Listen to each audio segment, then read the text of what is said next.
Oh my God.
God dang it, distracted.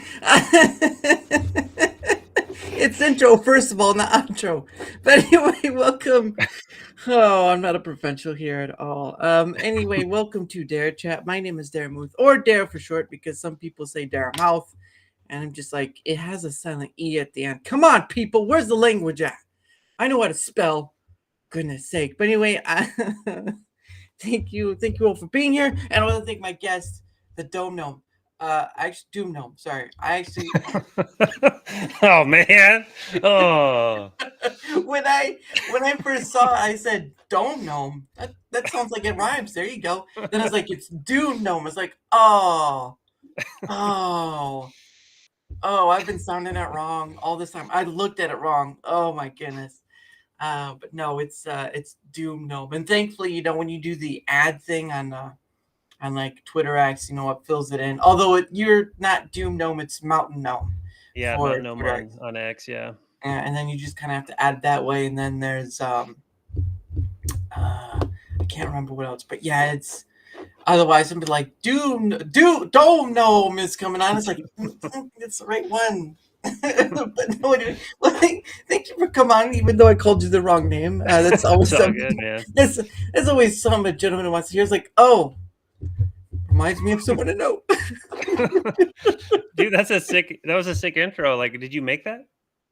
No, actually, the creator is called Pogo, Pogo, like a pogo stick, and his stuff is on YouTube. Nice. Actually, you know what? I'm already here anyway. I'll show you. Let me do this and this. Did it work? This worked. All right. And G-O-G-O. I haven't thought of Whose Line Is It Anyways in a long time. That's a Oh great gosh, show. it is out. And here we go. All right, and pull this up. Okay, so this is Pogo. This is him on YouTube, right? And he's made all the videos of Strangerous, which is a Stranger Things. This is the one we just watched called Yoga Special, which is it has Whose Line Is It Anyway, and what was the other one? It was Encounters of the Third Kind. That's right. Then he has some Mazel Tov, which is just Fiddle on the Roof, Doubtfire, some Winnie the Pooh, all sorts of things. The dude is just a musical guy, and he's from Australia. Awesome. Oh, cool. He's from Australia. But some stuff happened a while back on the social media. It kind of dismayed him, and he started getting less and less. And this was his last thing he did for 2 years ago, and it's just dang. Yeah, it's just been silenced ever since. And he did one for this one's for Shining. Yeah. Old Shining. It's a whole bunch of stuff, but they are all worth checking out. I use it for my stuff because hey, distracted. Distracted me again. I use it for my stuff because one, he has stated there was a Twitch archive stream someone put on YouTube, and he stated, he under people do with his music and stuff, and he understands how he gets himself out there, but he's not one to copyright strike those individuals. Right. And so I use it because one, I enjoy his work. I always tell people this is Pogo, and of course you'll see like the list of it. All that list you saw in the media background, that's all his stuff. Nice. And yeah, that's cool that you rep him. Like that's at least you give him the credit for like what he created. That's pretty cool. That's awesome. and a bit too long. Look, Mazel Tov is a bit too long. That was nothing. It's supposed to be fun and enjoyable. If you're gonna be like that, I don't know. But yeah, no, I always enjoy stuff. And the only thing that gets on YouTube is content ID, which is nothing. Right.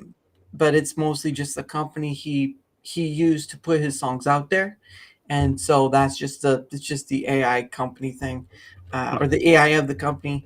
But I've had no strikes. It just, I can just show you an example of where are we at?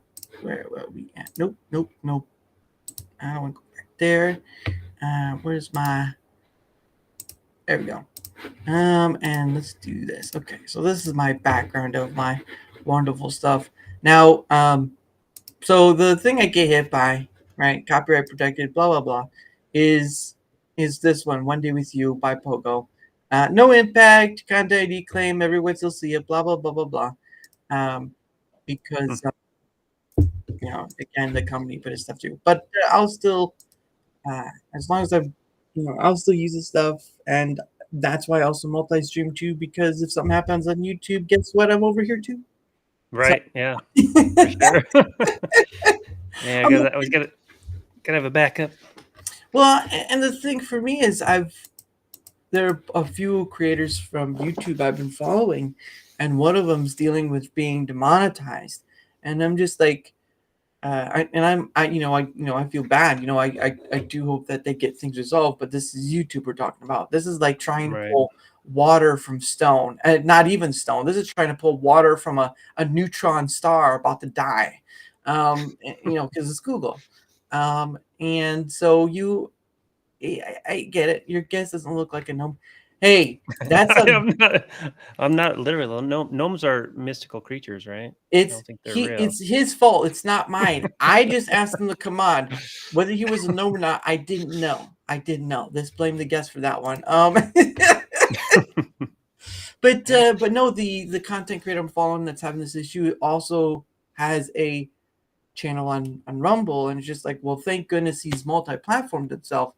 And you see these people around. I mean, some of them have multi-platform themselves. Some do like Twitch and YouTube. Some do a variation form. I've met a few people who do. So there's this one guy I met who's doing like 9 to 10 different platforms. And I'm just like, what? How do you have time to like keep all that organized, man?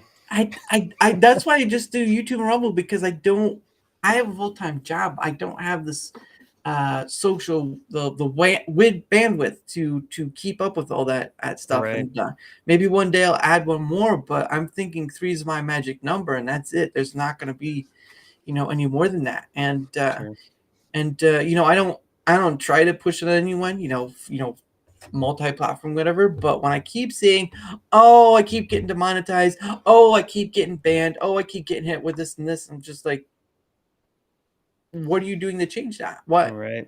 These platforms don't care about you. If something goes wrong, it takes you forever just to get something back or hear whatever, because nowadays most companies are moving towards having an AI response, right? Right. Instead of it being the phone caller ID thing, where they're calling you, they're from India. It's just gonna be some AI robot thing, and it's just. I don't know what to tell you, content creators. I get it. Some of you want to stick to one platform. Do what you do. I've always said do what's best for you. But when it comes time and your platform screws you over and you're not getting an answer, what did I say before? Right.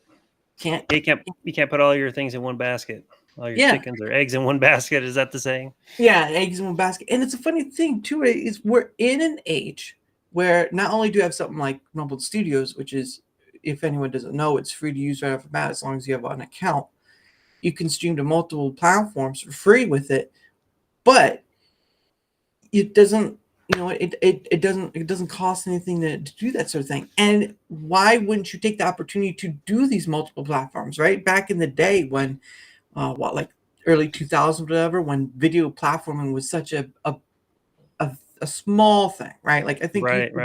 there were probably other ones, but these are like old school stuff. What is he asking? How many can someone cross?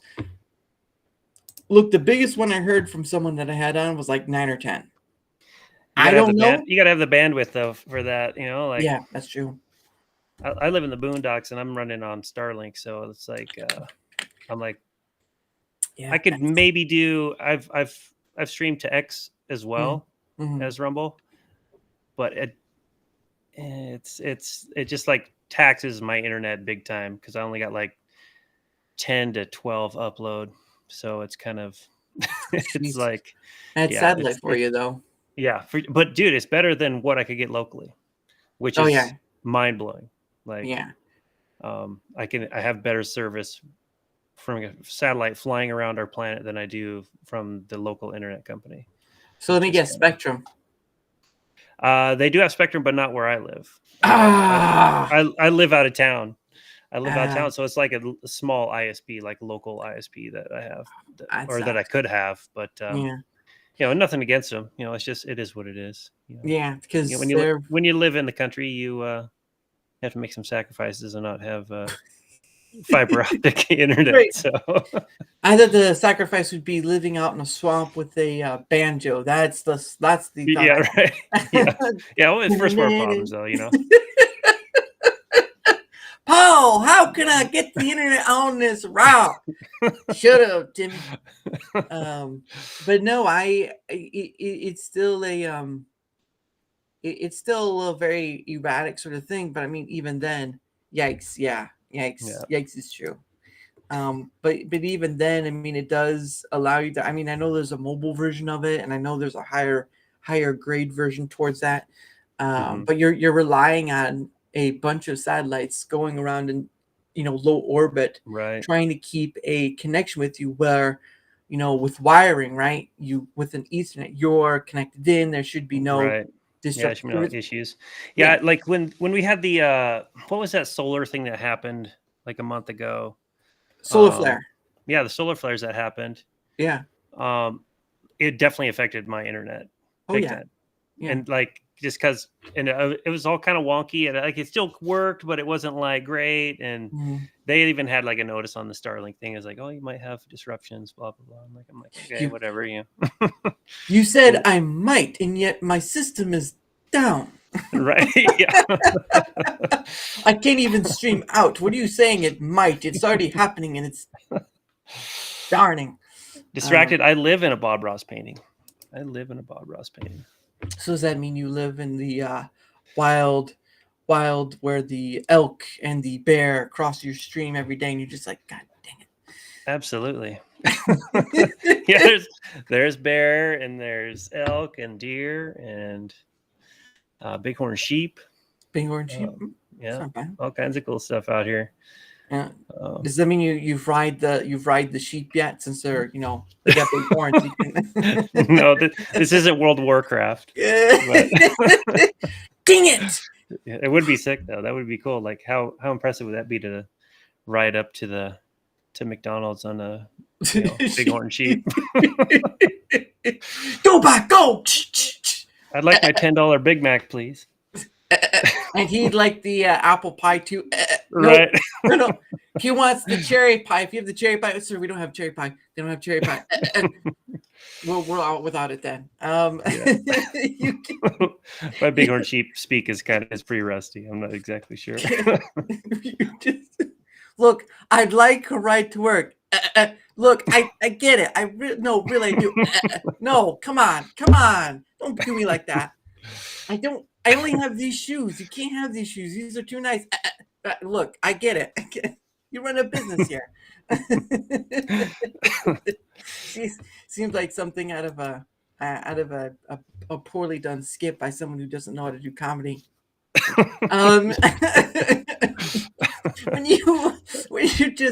you just see someone trying to do something, it's like, oh wow, he looks like he's having fun. 2 minutes later, I don't know what's going on. Someone help me. I need an adult. I need an adult. But yeah, it's a fun time with that sort of stuff. And I know many of people, when I ask them to come, I was like, oh, well, what it's about? It's like, well, it's just moose as big as a 4x4. Oh yeah, you know it, buddy. Yeah. The question is, go ahead. Can you ride it like a 4x4? Yep, you probably could. They have ultimate 4x4. You could do it, Pa. I can't hold on much longer. This thing is terrible. You ever seen that? I think it's there's a bunch of clips of this old movie on YouTube. It's called Guy on a Buffalo. No, I haven't. They're pretty funny. It's like a dude riding a bison, North American bison around. It's pretty funny. Oh goodness! Was he chased by a bunch of Indians? Like, look, I get off this thing or keep going. I think he actually was in those clips. You can't imagine. It's like, guys, you took on my only ride. I need to hurry back home. Yeah. When nature calls, this pipe ain't doing anything for me. No, but going back to the but yeah, when I ask people on there, I ask like, oh, what's the conversational pieces? Like you looks I'll explain it as best as possible. You come on, we talk, we laugh, it's a good time. Simple as that. And that sounds pretty good. Yeah. And I get it. A lot of content creators, either you're doing something with your hands like gaming or painting, like Michael, who I had on a long while ago, or you're doing stuff like topic wise where you have these content creators talking about 1,000 things that other 1,000 content creators. This list just goes on and on.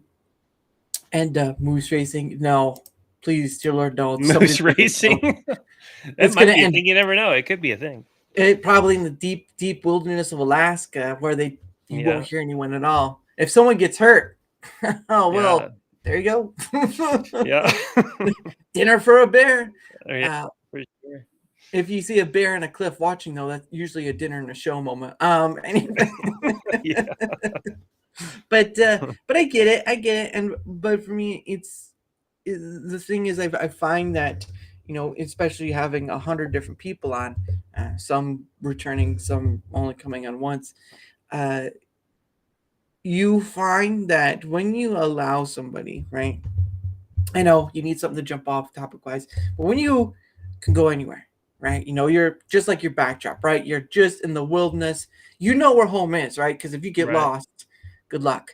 But it's like, there's the North Star. That's a sad, like, there's the North Star. Right. Yeah. The sky's confusing right now. Yeah. But when you're like in the wilderness and it's nice out, you can go just about anywhere and find your way home, of course. You find that people tend to, it feels like people tend to respond more to that sort of thing than rather just, oh, here's topic A here. Let's talk about thing that happened today here. Oh, article pulled up from the day here. And it's just like, I get that. You know what? I'm not going to butt heads with those people because you do you. But I've seen too many content creators and it's just, why? After a while, because then you hear this stuff about the YouTube monetization stuff. And it's like, okay, so if you're more worried, I mean, if you have make a business out of it, that is understandable. But when did it become you relying on one platform to supply all your needs for the financial aspect? They tell you to find several ways of revenue just to keep yourself afloat if you're doing self business. Right. But I mean, why would you just rely on that money alone, on one place alone, to be the end all be all for you? Because that just sounds like you're cutting off your nose to spite your face. Like, why? Right. And so for me, when when I hear people talk about on YouTube the demonetization stuff and all that, and then trying to say, well, why don't you try this another platform or other platforms, whatever, you try Rumble, right? Oh, well, no, it's not enough reach, not enough money, and all this stuff. I'm like, right. But when you move to a new platform, right, doesn't matter what the platform is, you are back in first grade, you're the new kid at school, and you got to learn how to learn the ropes, right? Yep. Like you have a system within yourself that works great, that works with the people, but you have to understand that what is at one place does not equate to the same transfer to another place, right? So it's basically I think there's a game out there, it's basically sort of like maybe like a bloodborne game or something like that, where you have to start at zero, or the old games, right? The old retro games, there were no saves, right? Oh, You yeah, had no for sure. saves. Yeah, You're almost there to like a punch out or whatever. You're at Big Mike, and then he knocks you out, and then you start all the way back at zero. That's what it's like, except you don't get punched out. That'd be awful. How would you like Twitch? Pow! How would you like Kick? Pow! Like, I don't hate it anymore. Help me. Yeah, and some of your followers, I'm sure, would follow you there. You'd get some crossover, but like the whole point is to kind of like be new and like get more people and like bring them into the fold and like just get that amount of exposure. Like I streamed on Twitch for a while, and dude, that was just, I don't know, like besides all the other stuff that I don't agree with that Twitch has on their front pages and stuff, like oh really? Yeah, you're just like into it. It feels like you're just like streaming into a desert wasteland, man, because like you're brand new and there's like nobody cares, nobody gives a crap.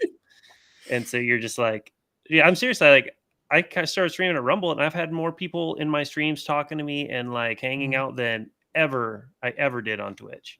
And because and I'm not exactly sure how they do it, but it's just like, if you're at the bottom of the line, man, and you're like, they've got streamers on there that are streaming to like 20,000 people, the big guys, and like some even more than that, and so you're just like bottom of the list, and you're like 15 pages down, so but doesn't the challenge of that make it a bit more exciting, right? Like you're at the bottom and you're just like, look, we'll see where this goes, right? I'll do my thing, we'll see where it goes, let's get into it. Because I get it, right? If you do it for too long and you're getting zero, you're like, why even keep wasting my time? Right. And that I can understand. But for the most part, for my end of things, right, just speaking from my experience, I've gotten the followers, I've gotten the likes, I've gotten the donos or whatever, but that's never been my main point of why I do this. Now, when I started out, like I was telling you earlier, I started out using StreamYard, just pre-recording video, because at the time I couldn't live stream to Rumble because the 5 follower thing, right? And then when it came to, then after that, I went to OBS, used the multi plugin that you can get for free. I streamed to both YouTube and Rumble, just because. And then after that, that's when the beta for Rumble Studios was coming out, and you had to go for a wait list and all that stuff. And I was probably maybe third or fourth wave in, and I've been using it ever since, through thick and thin, and all the lovely times I've wanted to scream at Rumble Studios for things. But get it to work now! I must show. Yeah. But they've slowly improved over time, and it's been a grateful journey. But it's been one of unexpectedness because of what I aim for, right? Like, I know a lot of people do gaming. Games are a great way to bring people together, whether it's solo or multiple, or a multiplayer online, that sort of thing, or certain podcasts that talk about sports or entertainment or whatever, and all this stuff. But when it came to, for me, I tried the gaming factor. I tried, I tried doing pre-recorded like movie review stuff and all that. And it was just sort of like, it was like ping, ping, ping. And it was just whatever. And it wasn't until I hit on the first person I had on, right, that something just clicked. Right. Like, it was a slow click. It wasn't just like, aha, it was a slow sort of thing. And once you hit that mark, it's like, this I can do, because I didn't see other creators do it, like I was a little bit telling you earlier. So it's the journey you want to take on this. In content creation, what's the journey you want to take? What do you want to get out of it? Because if you just want the money and fame, good luck. Yeah, good luck. Yeah, it's finding your niche, right? You got to find your niche. Like, everybody is unique. Not every, what works for one creator is not going to work for you necessarily, because you have different skill sets. You have different characteristics, attitude. So yeah, I think that's the main thing. Is like, and you can't compare yourself to other streamers, because it's like, it's the same thing with music. Don't compare yourself to other musicians, or compare yourself to other people in general, because, like, man, you are a whole different creature. Like, and it's hard not to compare yourself and, get discouraged, especially if you're sitting at 0 viewers for months and months. But like, it's so worth the, just like sticking with it, and like something will click eventually, with like what is, people gravitate towards certain things, like the way you talk, or like your mannerisms, or like the things you talk about, or how you play games, or just like different characteristics. So yeah, it's hard not to give up when you feel like nobody gives a damn, but the consistency is the key for sure. Just like in anything else worth doing, is like, you got to like put in the time. Oh, so. Yeah. I'm not any good at consistency either. Like, I can barely, I work around other people's schedules, because, I know my schedule. I don't know theirs. So once we can, go back and forth on ours, that works. Or, I don't send my shorts out on a timely manner. And so I'm not consistent on that either. And that's all I do is live stream and shorts. But no, you're not wrong. There's a, you kind of have to keep up with it. And it depends on what you want to put into it and what you want to get out of it. Because again, on Twitter X, just using Twitter X, you see a lot of content creators, whether it be VTubers or whatever, it's like, I'm not getting seen very much, or I get small viewers or whatever. And I'm just like, okay, what do you want to do with it? Why do you want to, why do you create content? Why do you do the thing you're doing right now? I want to talk to people. You can do that in real life. I don't understand what you should be able to do that in real life. Right. Some people can't. Believe me, it's sometimes it's difficult enough. Yeah. But you kind of have to, because again, there's a humbling part. Right, there's a humbling part, because you see some of these content creators out there, and they get like an airhead. They're going up in the sky, and they forget that it can all come crashing down with just a moment's notice. Right. That's how it's like. This is like the content creation is like a stock market, sooner or later. Yeah, for sure. And then yeah. Well, what happens if the internet goes out? Like what happens if there's no more? What happens if there's no more internet at all? There you go. Yeah, dude. Like, what are you gonna do? Like, you ain't creating anything for anybody then. I'll just feel bad for all those bushcraft people who like record the videos. Like, all right, guys, we're gonna. Right. Those are kind of cool though. Yeah. Oh man, my youngest son loves the there's these videos where they are creating dwellings. They're cutting dwellings out of the earth. And, and I'm not sure, I can't remember what the name of this, it's on like YouTube Kids. I can't remember what the name of their channel is, but they create like these crazy, like with pools and like sleeping areas in the earth. They like cut giant holes. It's pretty cool.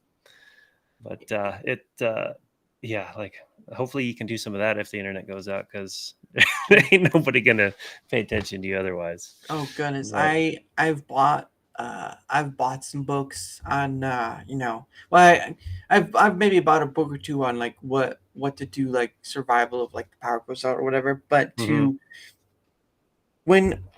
if it gets to the point where it gets to sort of like the what is it? It gets sort of like The Walking Dead, but without The Walking Dead. That's when you're gonna have to learn like how to filtrate water, how to do this, how to do that. It's a bunch of things. And I was talking to someone. I was talking to Crazy Gavo yesterday. We were talking about this stuff. It was like we don't realize how fragile our system is, and it's absolutely. We not just the supply chain, but everything. Right. We don't realize. Yeah. Well, like what do you create yourself? Like our ancestors, they created everything. They made things by themselves. Like if you needed a tool, you made it. Yeah. Like, or I guess they sell blacksmiths and stuff. Like you could go, hey, here's some coins, or here's like some wheat. If you will make me this tool, you could, have this, like there was a barter system and all that. But we have as a society, we have forgotten all of those things. Yeah. It's funny how, right, we've built a financial system on nothing but the backing of a promise, which is not even there to begin with. Right. And the system of bartering is can be more trusted. It can be exploited because you can have a gold coin and people try to trade you a rock for it. It's like, that's not going to work. Right. But you have bartering, which was basically, I'll trade you this for that. And you decide that's where you would do the haggling or the deal breaking, whatever. And you would come to a point where, okay, I'll trade you this for that and that for this and all this stuff. And you probably had more, what's the word? You probably had more economic value and just the sense of the word that you through that than you would have this now, which is barely anything at all. Well, it's tangible. You had tangible things that you could trade. You're not trading. This Mr. RW says you can't eat gold. Yeah, you can't. No, but I can throw it at somebody. Get back, peasant. You can make like microprocessors and stuff with the gold. Like that's, I don't know. I don't understand. I don't understand why gold is valuable. I don't get it. Here's something I had to figure out, that when you question like valuability and whatnot, then you start asking yourself, okay, so what is valuable? All things we give value. Now there's sentimental value. We'll stick away from that. But things we give value to, the financial aspect, right? It's all made up. Right. It's all made up. We as human beings give value to things like diamonds and silver and gold and semi-precious jewels. We give them value because that person wanted it and we want it too. And so through that well, not sort of, but Some of us are a little higher than others. But the point of the matter is that all financial backing is, as Mr. Ash said, is make believe. It's all made up. We made it up. Why is gold valuable? Because we made it valuable. Why is silver valuable? Because we made it valuable. If 75% of the people in the U.S., right, just on U.S. alone, had looked at the USD and said this is completely worthless, bye. That economy is gonna, and you won't have anything anymore. And that's the issue you have with someone saying, "Oh, it's backed by a promise." Your promise is about as good as the dirt on your feet. No, wait, it's less than good because at least there's dirt on your feet. Yeah. You might be able to grow something out of that dirt. He's a corn in there somewhere. Yeah. Look, you can plant some corn. I can plant this. Some people value rice. Yeah, exactly. You had people who valued one thing over another. Some people value something differently. Like we could know sentimental values a different aspect, but people value things differently because of the memories and stuff stored in it. But you have the financial one, and people value different things on a value basis, right? Cars, houses, all this stuff. We used to be able to, you look at the Amish and you say, what the hell did we lose? They can raise a barn. We can't even raise a house. We have to pay someone else for it. It's amazing. Those skills for sure are like pretty important. Like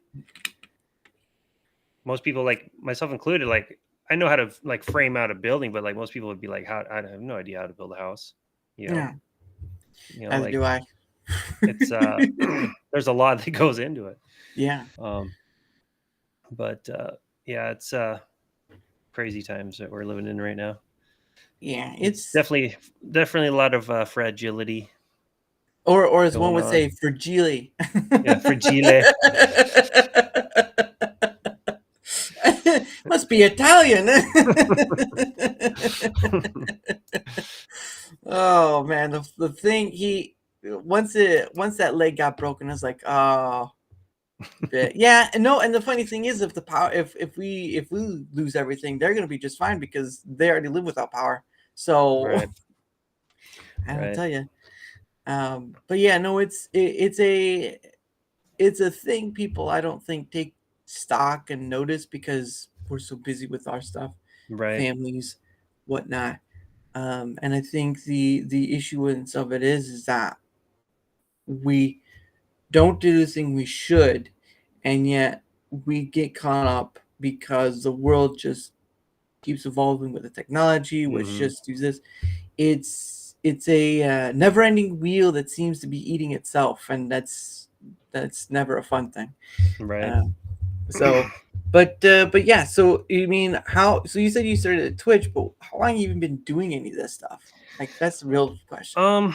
Well, basically it was I got pretty serious about it once we got Starlink.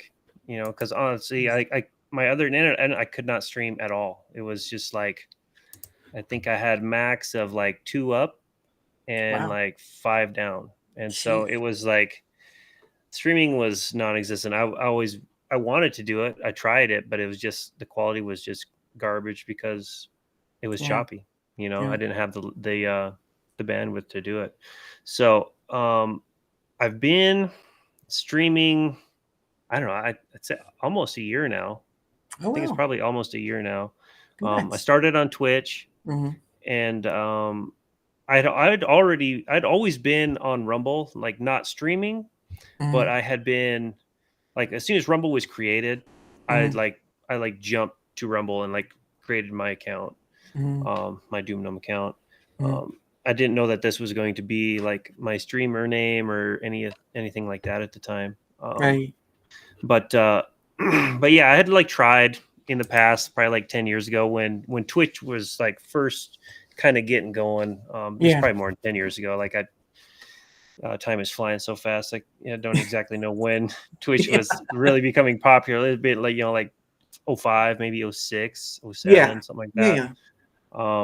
And I used to watch, I was like big into games like DayZ and, DayZ mod. And then, they were working on DayZ, the actual game. And so like, I wanted to like try to stream that kind of stuff, but I just couldn't do it. And so I basically retired from that and just kind of went on with my life. And then as soon as we got Starlink, I think we got Starlink like a year and a half ago or so. Right. And my oldest son he watches streamers, like it's pretty popular on like YouTube Kids and stuff like that. There's like, he's big into Minecraft and stuff like that. So he, which is cool, like I get it, I get the draw to like survival creation games like that. I love those too. Like I play like Valheim and nice. Obviously DayZ is like a survival game, and so there's like a lot of like technical type stuff that goes on. So you have to know a lot about it. So he would be watching, YouTube Kids, content creators that have like Minecraft, streams, and they talk about this and that, and and so he was getting into that, and he was like, "Oh, I might want to stream, Dad." And so I decided, well, if he's going to want to do this, I'm going to have to learn how to like kind of set this stuff up. And so I went back through and like relearned OBS and relearned all this other stuff, and then started streaming to Twitch. And it was okay, like there's a couple people that would come in every now and again, but it was like pretty slow. And then I started noticing all the stuff on their main pages and like just like kind of inappropriate content that like if I want my son to like be able to watch my stream, I don't want him to like have to go through that, or like my nephew or anybody like that. So I basically was like, well, okay. And Rumble, is like free speech platform. There seemed to be legit. And right about as I was like I was looking into Rumble, like it's like they still had like the 5 follower limit thing. And then they had like this email went out where, you could apply to try out Rumble Studios. And that automatically gave you like the ability to stream on Rumble.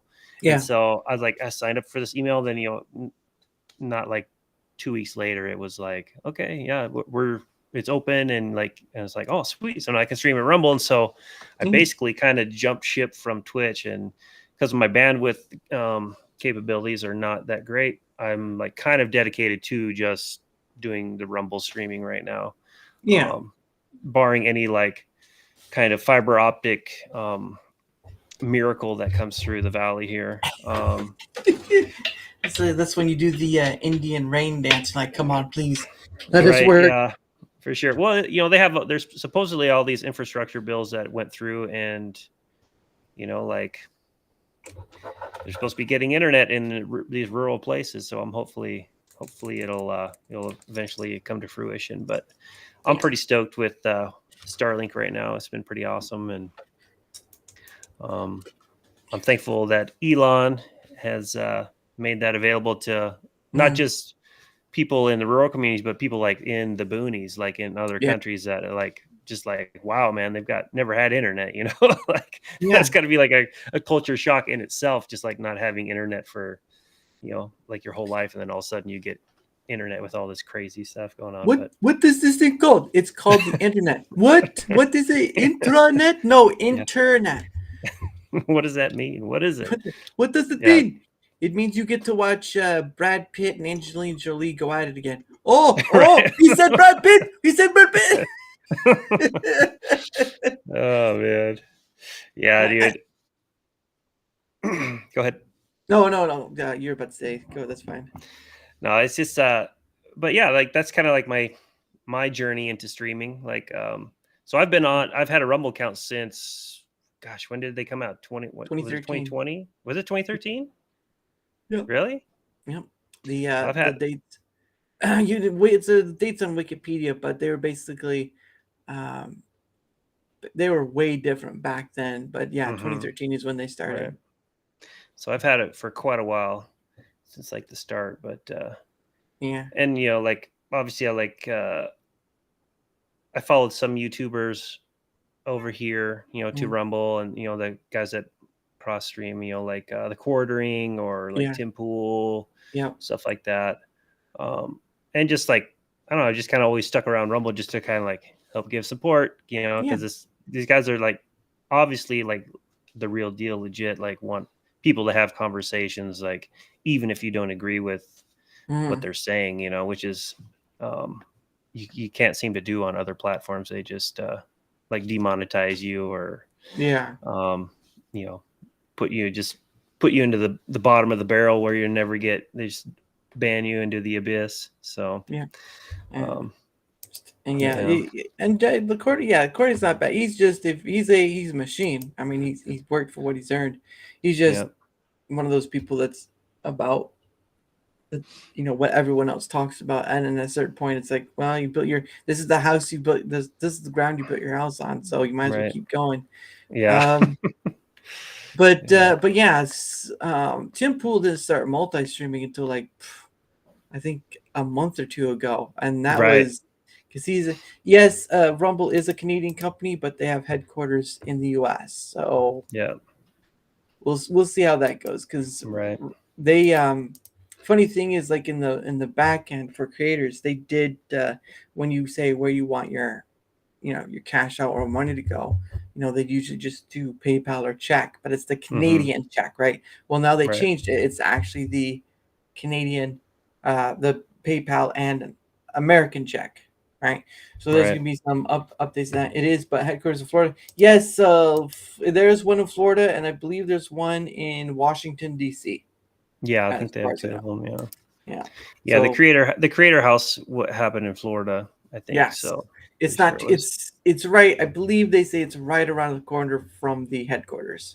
Right. So it's not that too far. Although I'd be like, if you were working there, it's like, well, you don't have a reason to be late. Right. You're about 15 minutes late. You're what, you want to explain that? My alarm clock didn't go off. Yeah. Yeah, sure. Nice excuse. Yeah. Pretty common one, I'm sure. Oh yeah. Look, my dog ate my alarm clock. Really? It's a big dog. I'm sure it's a dog, or is it a bear? Whatever. Your alarm clock, your phone. Yes, you remember the days where you could just fold it closed and slam it closed, and now you're just like, if I drop it, it's gonna cost me a couple $100. Right? Yeah, for sure. Oh man, yeah, I remember the old T9 texting days and the Nokias. I'd like this banana yellow Nokia. It was like one of my first cell phones. Oh, dude, the thing was like a brick, dude. It was tougher than hell. Oh yeah, I went to a camp a long time ago as a kid, and there was then archery range there, and one of the counselors had one of those like old Nokia phones, and I don't know if it was his phone he was using or just an extra phone, but he would try to bust it with an arrow, and the thing would just it's just like that thing was, and nowadays your phones are so fragile. It's sort of like you're carrying a small child that has like glass bones basically, and you're just like, okay, Tim, you're just gonna put you right there. Oh no! Don't drop it. Playing Snake on it is always a good game to play on one of those old phones. For sure. But we had the TI-83 Texas Instrument calculators back in the day. And they used to like, you could used to be able to like program games on them. I've seen people running Doom, like the original Doom on TI-83s. I'm like, what? Like, man, where was that when I was a kid? Like, I would never have done any math. But, I've seen so many people try to run like Doom on different things. I'm like, really? You're running on this? I think there was a like some of the old, some cars had like the screen in the center, all that stuff. I saw someone try to do that. I'm like, okay. Someone might want to stop. But it just shows you the ingenuity of how far we've come, and unfortunately ingenuity for us is sort of like a double-edged sword, right? Like you can hey, horror stream, you can play, you can make things better, smaller, whatever, but you end up putting yourself in a space where nice horror. This is boobless. Upside down talk. I'm surprised he didn't put like 403 up there or something. That'd have been something. But yeah, it's just funny to see this stuff, especially putting on a calculator like that. Right. But I am grateful for the good that technology does, but there's also that downside effect that we keep seeing with, I mean, social media alone, but just looking at Twitter X, and you're just like, wow, some people are really like that. Right. Yeah. Yeah. It's, and like, even myself, I'm trying to like step away from being on my phone so much.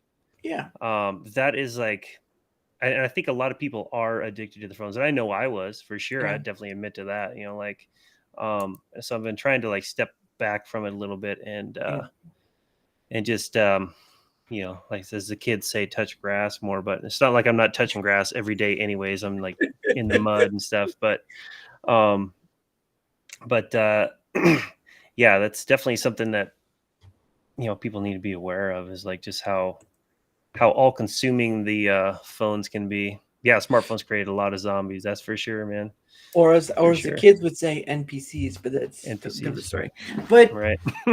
it's a fascinating thing to see, because we do it, and we in essence we do it out of convenience. Mm-hmm. We do it and part of it is because our jobs require, right? You work at a job, they need to call you, whatever. Right. The list goes on, but it's a very difficult thing, because we kind of create our own addictions, and our solutions to them, sometimes they work, sometimes they don't. Mm-hmm. But yeah, it's a very weird thing to see, and I'm guilty of it too, so I'm not like holier than thou right there, that you're not going to see me Right. on that one. Yeah, for sure, man. He said he was never on his phone ever, and I saw him on his phone. He was a liar. I never said that at all. What's wrong with you people? But yeah, I just, it can be a concerning thing, but it also, again, humans, we create double swords every time we make a new phone. We create double swords every time we make a new car. Everything we create is a double-edged sword, because they have the ability to be both good and bad, but it's Right. not the item itself, it's us with the item. Yeah, it's how we interact with it. Yeah, it's like when people tell you about the whole gun thing, right? It's like, oh, guns kills. Like, okay, well, I can put a gun on a picnic table, and I can leave it there for days. I mean, watch it, make sure no one takes it, but I can leave it there for days, and it's not going to move at all. So you're telling me guns kill people, but it's still right there. It hasn't even unchecked itself. And the same thing with almost everything, right? Like, I can take a garden hoe and I can make a beautiful garden, grow some zucchini in there, whatever. And I can also take out my next door neighbor. That's right. I mean, that was a quick extreme, but still. Right. Well, yeah, it's like, it's the human factor was what causes the use, the proper or improper use of whatever item that is. Yeah. And frankly, like firearms are made to kill stuff. Like, that's what they're created for, but it requires a user. You know? Oh, I thought it was just you buy the gun and you just throw it at the person. It's like, take that. That's what a gun's good for. It's like, you're supposed to pull the trigger, right? Can I have that back, please? Right. I saw the other day, a thing that kind of freaked me out is like these they're electronic tanks. No. So they're tanks that are totally battery powered, right? But they are they're ran with AI, which is like kind of is a little bit kind of concerning. I can't remember what they were called. Neither can I. They were super cool. Yeah, they were super cool, but terrifying at the same time. A black one. Yeah, it's like there's a black one or something, and I remember seeing that. And I was like, well, I get we're here now. Right. Yeah, for sure. Yeah. People were worried about Skynet and the Terminators, like, but you did not contribute the human factor. Right. You thought Skynet was bad. How about the human net? That's even right.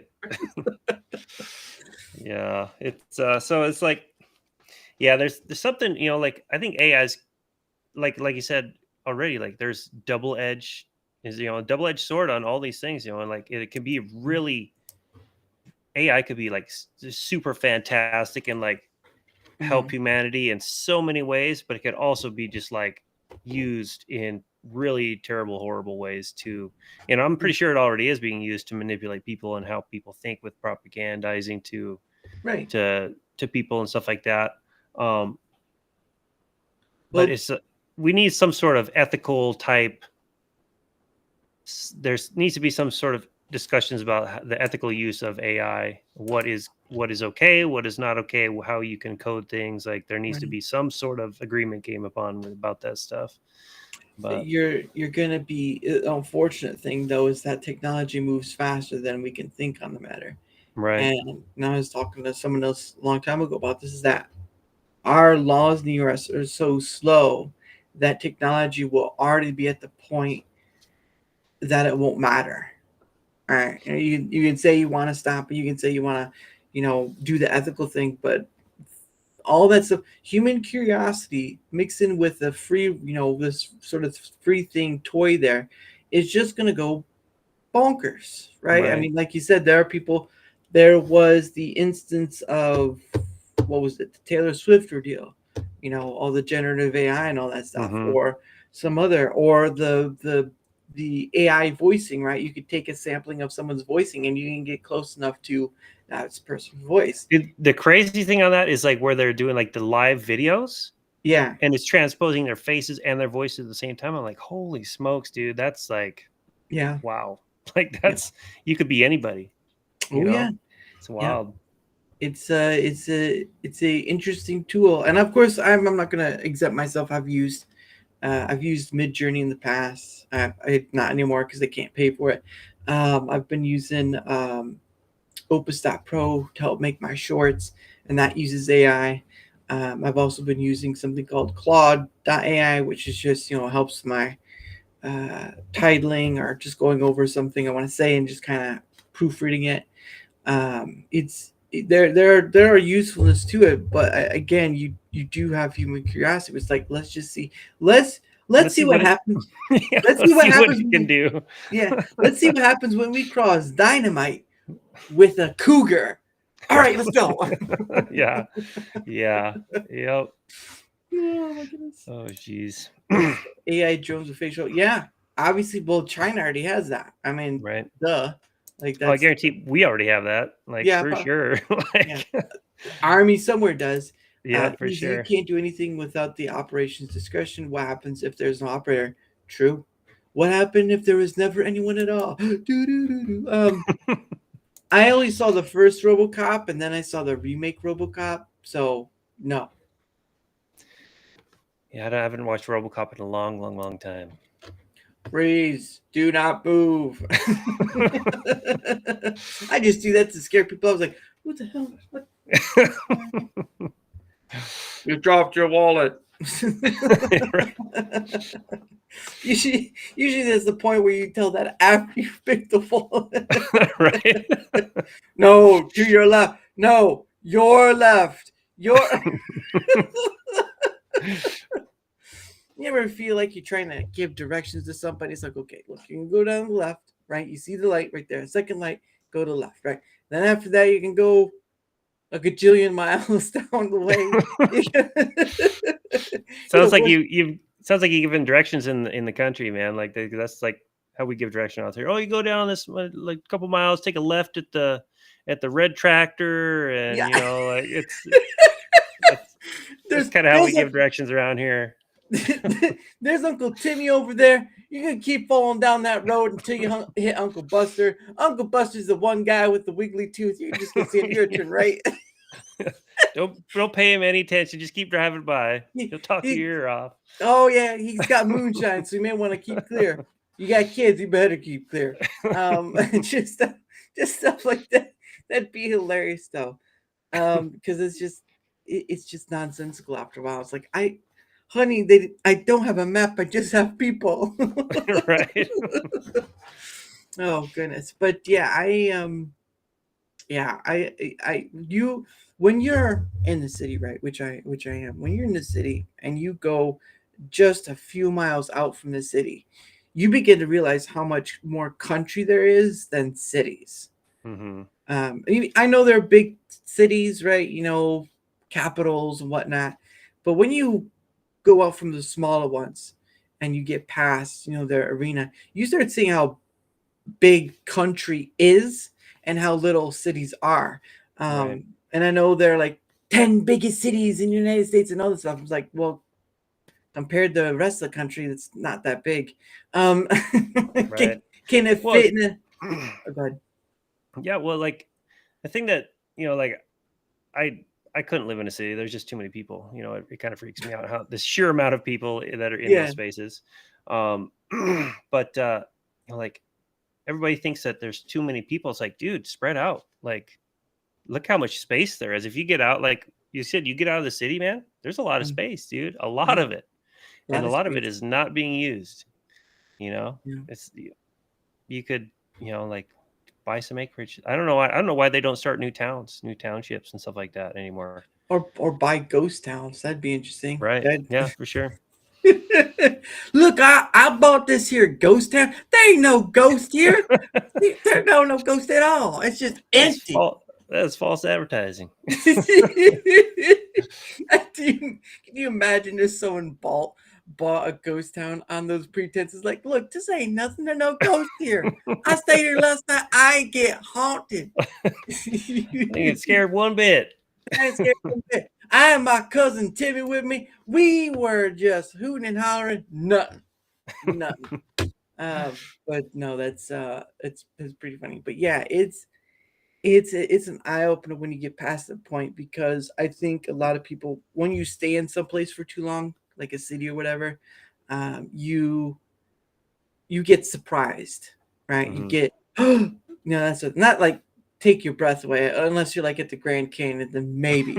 Right. But that's usually once in a lifetime sort of ordeals. But anyway, before we continue further, it is the top of the hour, and so since it's your first time here, usually it's at the top of the hour, and I try to keep it within the time. I set aside some time for us to promote ourselves, and usually it's more like a counter, like, oh, here at this hour, here at that hour, because keeps us in check, right? It's like, oh, it's been 10 hours. Like, how did I go 10 hours with this?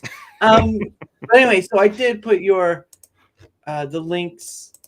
I did put your link tree in the description below. But sir, if you want to promote yourself, the floor is yours.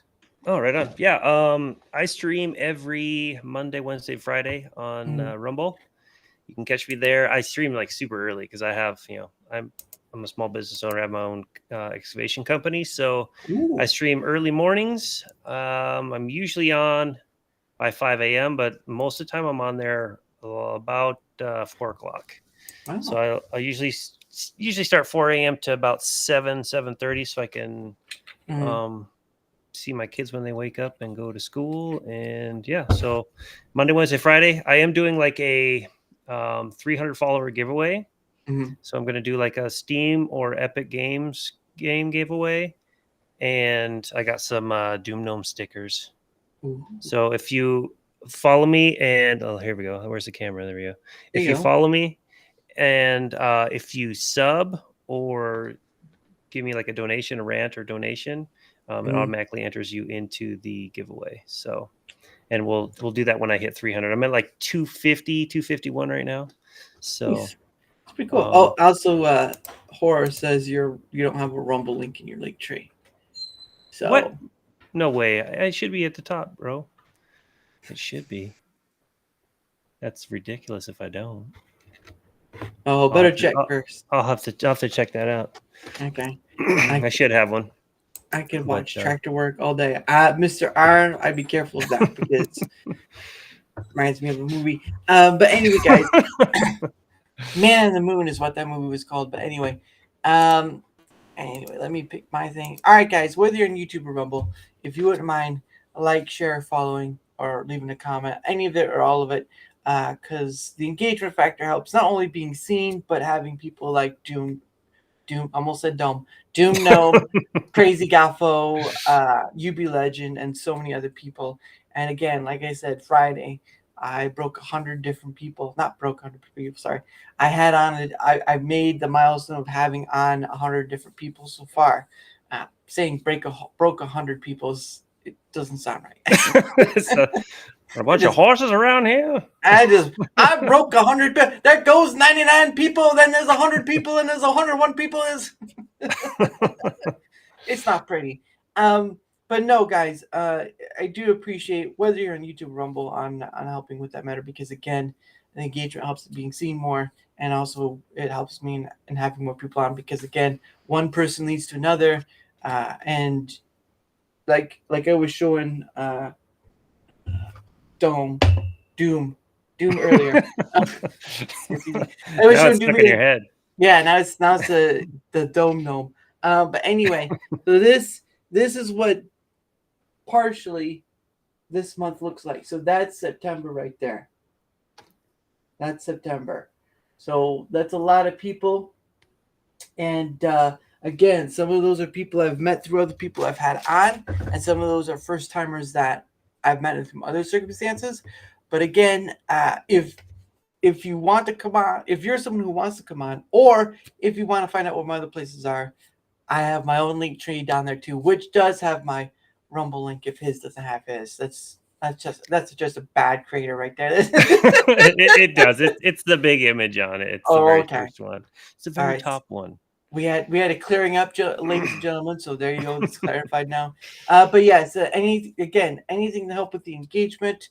And then, of course, if you'd like to come on or just want to find out where my other stuff is at, go to my link tree and follow my links, or leave a comment in either YouTube or Rumble. We can get started, because again, I had 100 different people Friday, and it's been an interesting ride. I think you saw me down. That's a long ways away, Big Blacks. If you want to come earlier than that, then you better let me know. 868. Dang. Yeah, I'm gonna wait.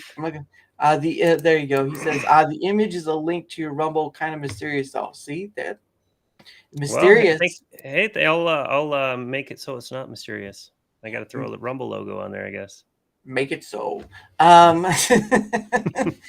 no, it's been a journey of having different people on, and again, one person leads to another, and or it's just whatever, and it's been. I didn't think I'd be here. I didn't think I'd be here with that kind of amount of people. I didn't. Usually, when you have that amount of people, you don't really see a content creator have that many until they get like a year or so, right? Like they usually do like once a week or 3 times a week, whatever.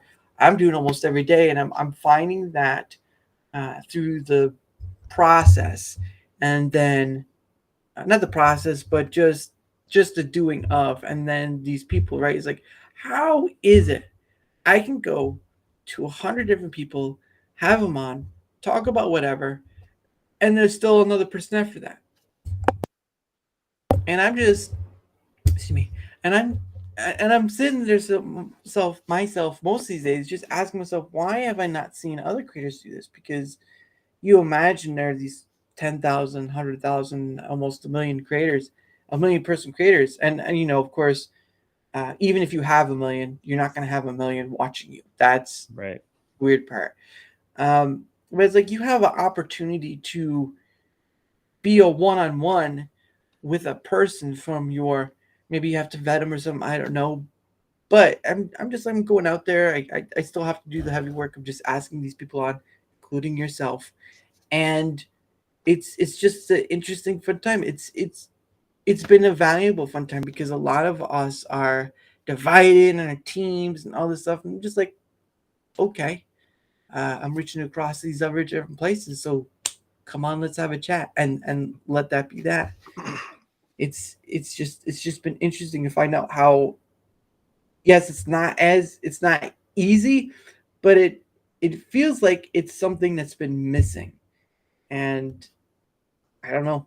I guess I'm just weird for noticing things. But anyway, I would say you're weird, man. That's like pretty important thing to just be aware of, like things that are happening, right? Like why aren't people doing that? Why aren't people having discussions? Like, I think this is cool, man. Like I know you've interviewed or had on like a ton of Rumble creators and stuff like that, and like what better way to get to know somebody than just sit down and have a conversation, and like you can share, introduce them to your viewers, and all the whole 9 yards. It was pretty cool. the smattering of personalities, except if your personality gets bigger than mine, you have to get off. But anyway. Right. Oh, what was that? Your little egotistical. All right, we're just gonna keep going. But no, it's I've heard someone say like Joe Rogan, but I'm like, even Joe Rogan doesn't have. He usually has scientific people. He has comedians on. He's had fighters on. But I've never seen him have somebody, some low Joe who's just, does a 9 to 5 and just whatever. Whether he makes content or not is not the point. It's whether you're willing to just come on and have a conversation. And I get some people, when I try to explain them to the show, it's like, what is this again? It's like, okay, it's very simple. And I get that, because they're wanting to know what to talk about, whatever. Because if you're coming onto a show and you have no idea what you're going to say, I can understand the fears. Like, what? I had no idea what was going to happen either. So it's but that's all good though. Yeah, it's the fun part, right? It's like having a puzzle with no picture, and it's just the brown pieces, and then you're just like, I'm gonna do that. It's just the fun. The fun is in the mystery, but the mystery is not going to kill you. Let's just leave it at that. The fun is in the mystery, but the mystery is not going to kill you. I mean, because you're going to be dead one day. So, well, I try, mister. I do try. I don't know how cool. Right now, it's a bit like a balmy 90-something with humidity, so it's not cool. Well, I don't drink. I don't smoke. And I don't, and majority of the time he had celebrities or comedians on. So again, I am having a bunch of different people on, whether they're a creator or not. It's just up to them. They have to take the leap. I'm willing to take the leap with them, but they have to take the leap with me and say, okay, I'm putting my trust in you. It's like, look, sit there, look pretty, respond yes or no if that's all you want to do. But just realize I'm not gonna tell you to look pretty. That's a little different. He's got a beard. Hey, I've heard a lot of ladies like big beard, so take that as you will. Craig Ferguson. That's the when someone was trying to ask me a long time ago how to describe it, right? I was saying, the free flowing conversation. And then at one point I was like, well, it's sort of a cross between Whose Line Is It Anyway and Craig Ferguson, right? Because if you've ever saw the Craig Ferguson show, he'd have celebrities on. Of course, they were celebrities, sure, right? But he would have these people on, and they were there to promote a movie, promote a show, promote some fancy thing, whatever, and they never got to it, right? They may talk about like, "Ooh, what's this movie about?" or whatever, and then they just get on to something else. That was what Craig Ferguson was good at. He was good at and of course, if a lady was on, don't ask questions. But you have this thing where it's majority is improv. Same way with Whose Line Is It? Mike. Well, that's okay. You coming into the chat just makes you twice as gay. So there you go. Good job. But when what was it? When I was trying to describe it, it's basically the improv of it, right? Like I remember you talking about seeing the intro video earlier. It had bits of Whose Line Is Anyone, and that show was hilarious. Now there were some games that were better than others, but when you got to it, that show obviously there is the UK version, there's the Drew Carey version, and then there was the one with Aisha Tyler later on. But for me, the Drew Carey version is always going to be the top tier because Aisha was all right, but she didn't have that. Hey, Bill, she didn't have that je ne sais quoi that Drew Carey had. He could give it as much as he could take it. Sure. And that was what made it a little better. And of course, the interactions, like there'd be, it's just all this stuff. But yeah, it was just time. And of course, again, the combination of the two is what to connect those both shows is the improvisation. And for me, that's what I like the most about it, is improvisation to some degree gets you out of your comfort zone, right? Like you are, someone who's probably sticks to gaming, you rely on the gaming factor and all that stuff. Sure. But when it comes to just, black dark stage spotlight on you, it's just you, that's all you see. And you're trying to do maybe like an hour of just talking about whatever, and maybe someone will pop in and say, hey, hello. Right. That's how it first started out. Sometimes it's still like that. But but the point of the matter is, though, is that the more and more you do it, the more you realize, wow. And I thought this was hard. And then a challenge comes along, it's like, wow, this is hard. But it's in the fun of it. It's in the enjoyment of it, because again, everything beyond the conversation is a bonus. Every dono, every like, every follow, every opportunity I get, it's all a bonus to real goal, which is having different people on, whether they are a creator or not, and just sitting down and getting to converse with them across the table. Now, obviously, this isn't across the table like most of us would want to. It's a virtual table. A virtual table, right? Yeah, and that table can be as wide as it can be long. Right. But the point of the matter is that we get to share a moment of time together, not like Thanksgiving, but in essence of that. And when you can realize when you can retrospect on it, and can realize no, I don't want to say the wonder, but just the opportunity is within itself to just have that moment. Because again, some people I've had on, I've tried reaching them out, later on, and they've never returned the call. And so it's like, Sure. sometimes I get them on once and that's it. But the time is there. It's in a capsule of sorts, and I make shorts of those streams, and I get to share those shorts with other people. Yes, the views are nice. Yes, the notice is nice. But guess what? In those shorts, I put my information, I put their information, so that way it pays it forward in a small way to that creator's like, oh, let me go check this person out. They've got the links and all that stuff. Right. The same with the streams too, right? Streams get that all sort of ordeal. But even in the shorts, they get that, and it's sort of a pay it back. It's sort of like a return investment, or whatever it is. Sure. Whatever you want to call it.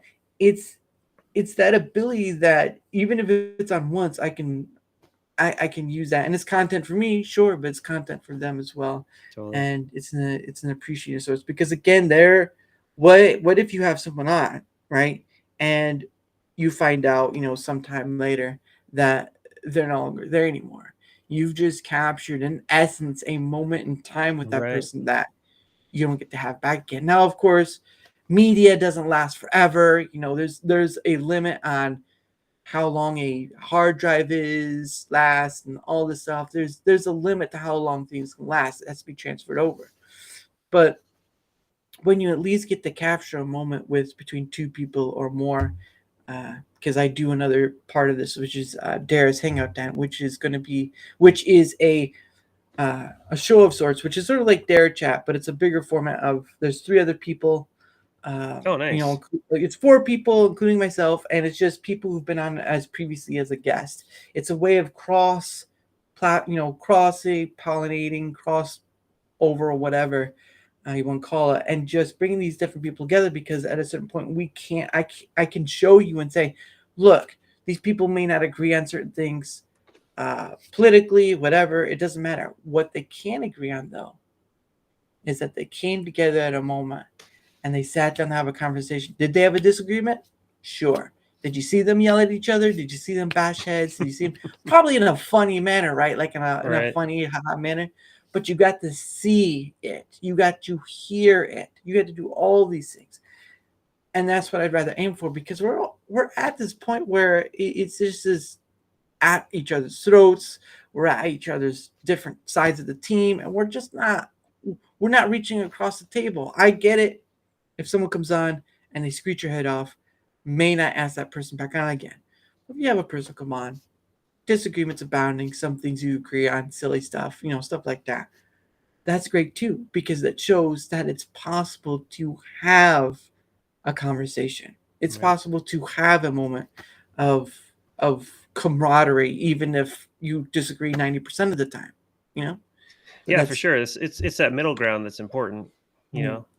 It's people forget that we have a way more in common with each other than we have differences. Like the differences are really should not, like, I don't know, shouldn't destroy friendships and stuff like that, you know, as far as politics and whatnot goes. Yeah. Like I have zero problem with like people having different ideas than me. Like that's like, have your ideas, you know, like I can't force you to have my ideas. Like that's totally fine. Yeah. I mean, I could probably, you know, do a chokehold and maybe see what happens, but it's not going to change. Yeah. What was that? What'd you say? Not going to change minds that way. That's for sure. Change my mind to the WWF version. That'd be a good one for Steven Crowder to do. Dress up like Hulk Hogan or something. Come on, brother. I'm going to show you how to change your mind. Oh my goodness. But no, you're not wrong in that aspect, and it's been a joy to be able to. Again, I didn't find it, you know, as an adult, you know, you're told, you know, go here to find the thing in life, or go there to find the thing in life, or whatever. And you know, there are different ways in finding of where your spot is. You know, sometimes it's far off in the mountains, which you seem to be at,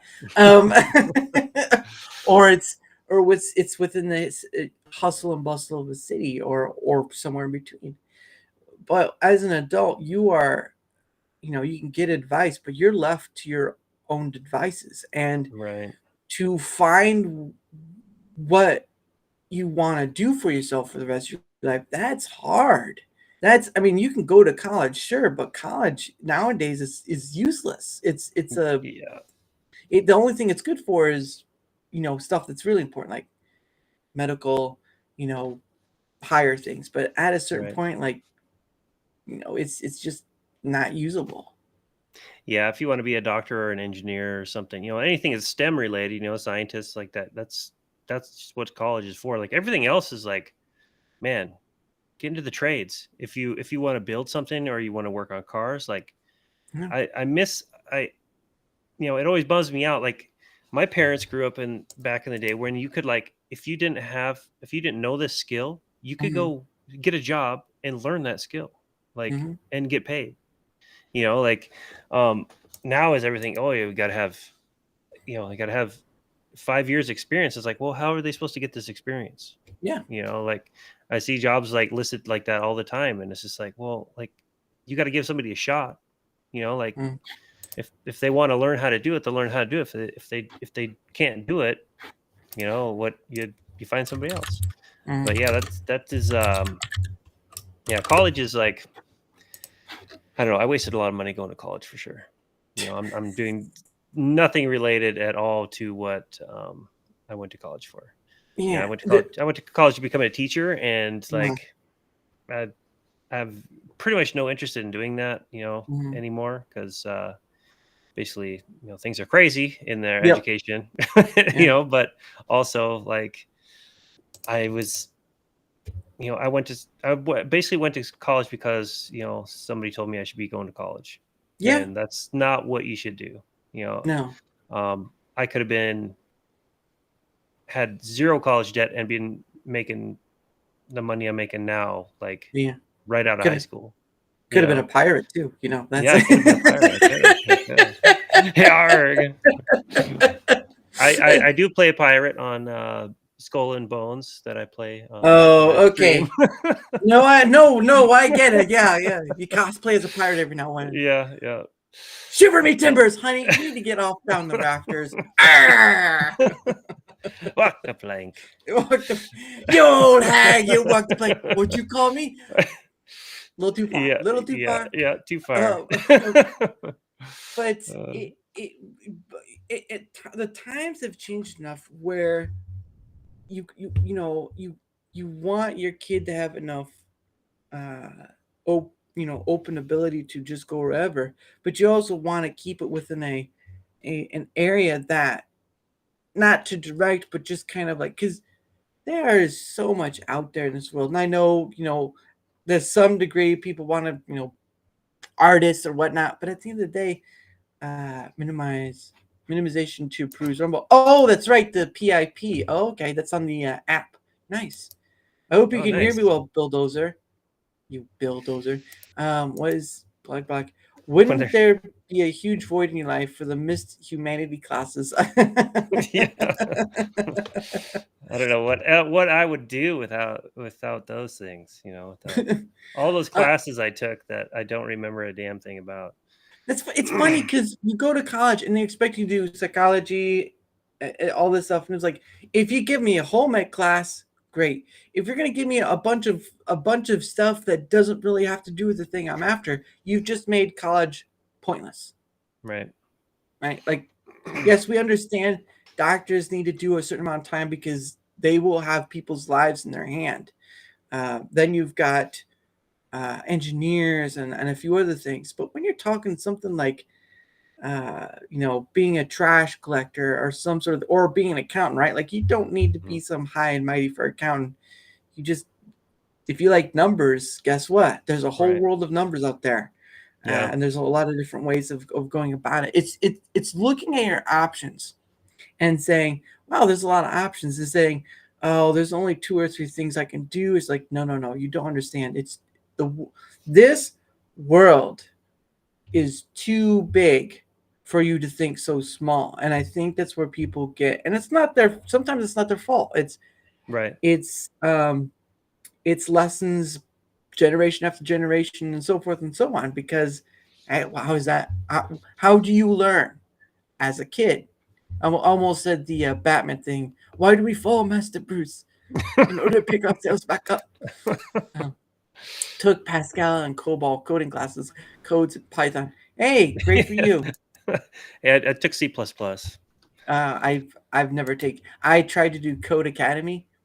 2 weeks. That was it. It didn't last very long. Yeah, I suck at math, so it's not like a not anything that I wish to be involved in. Yeah.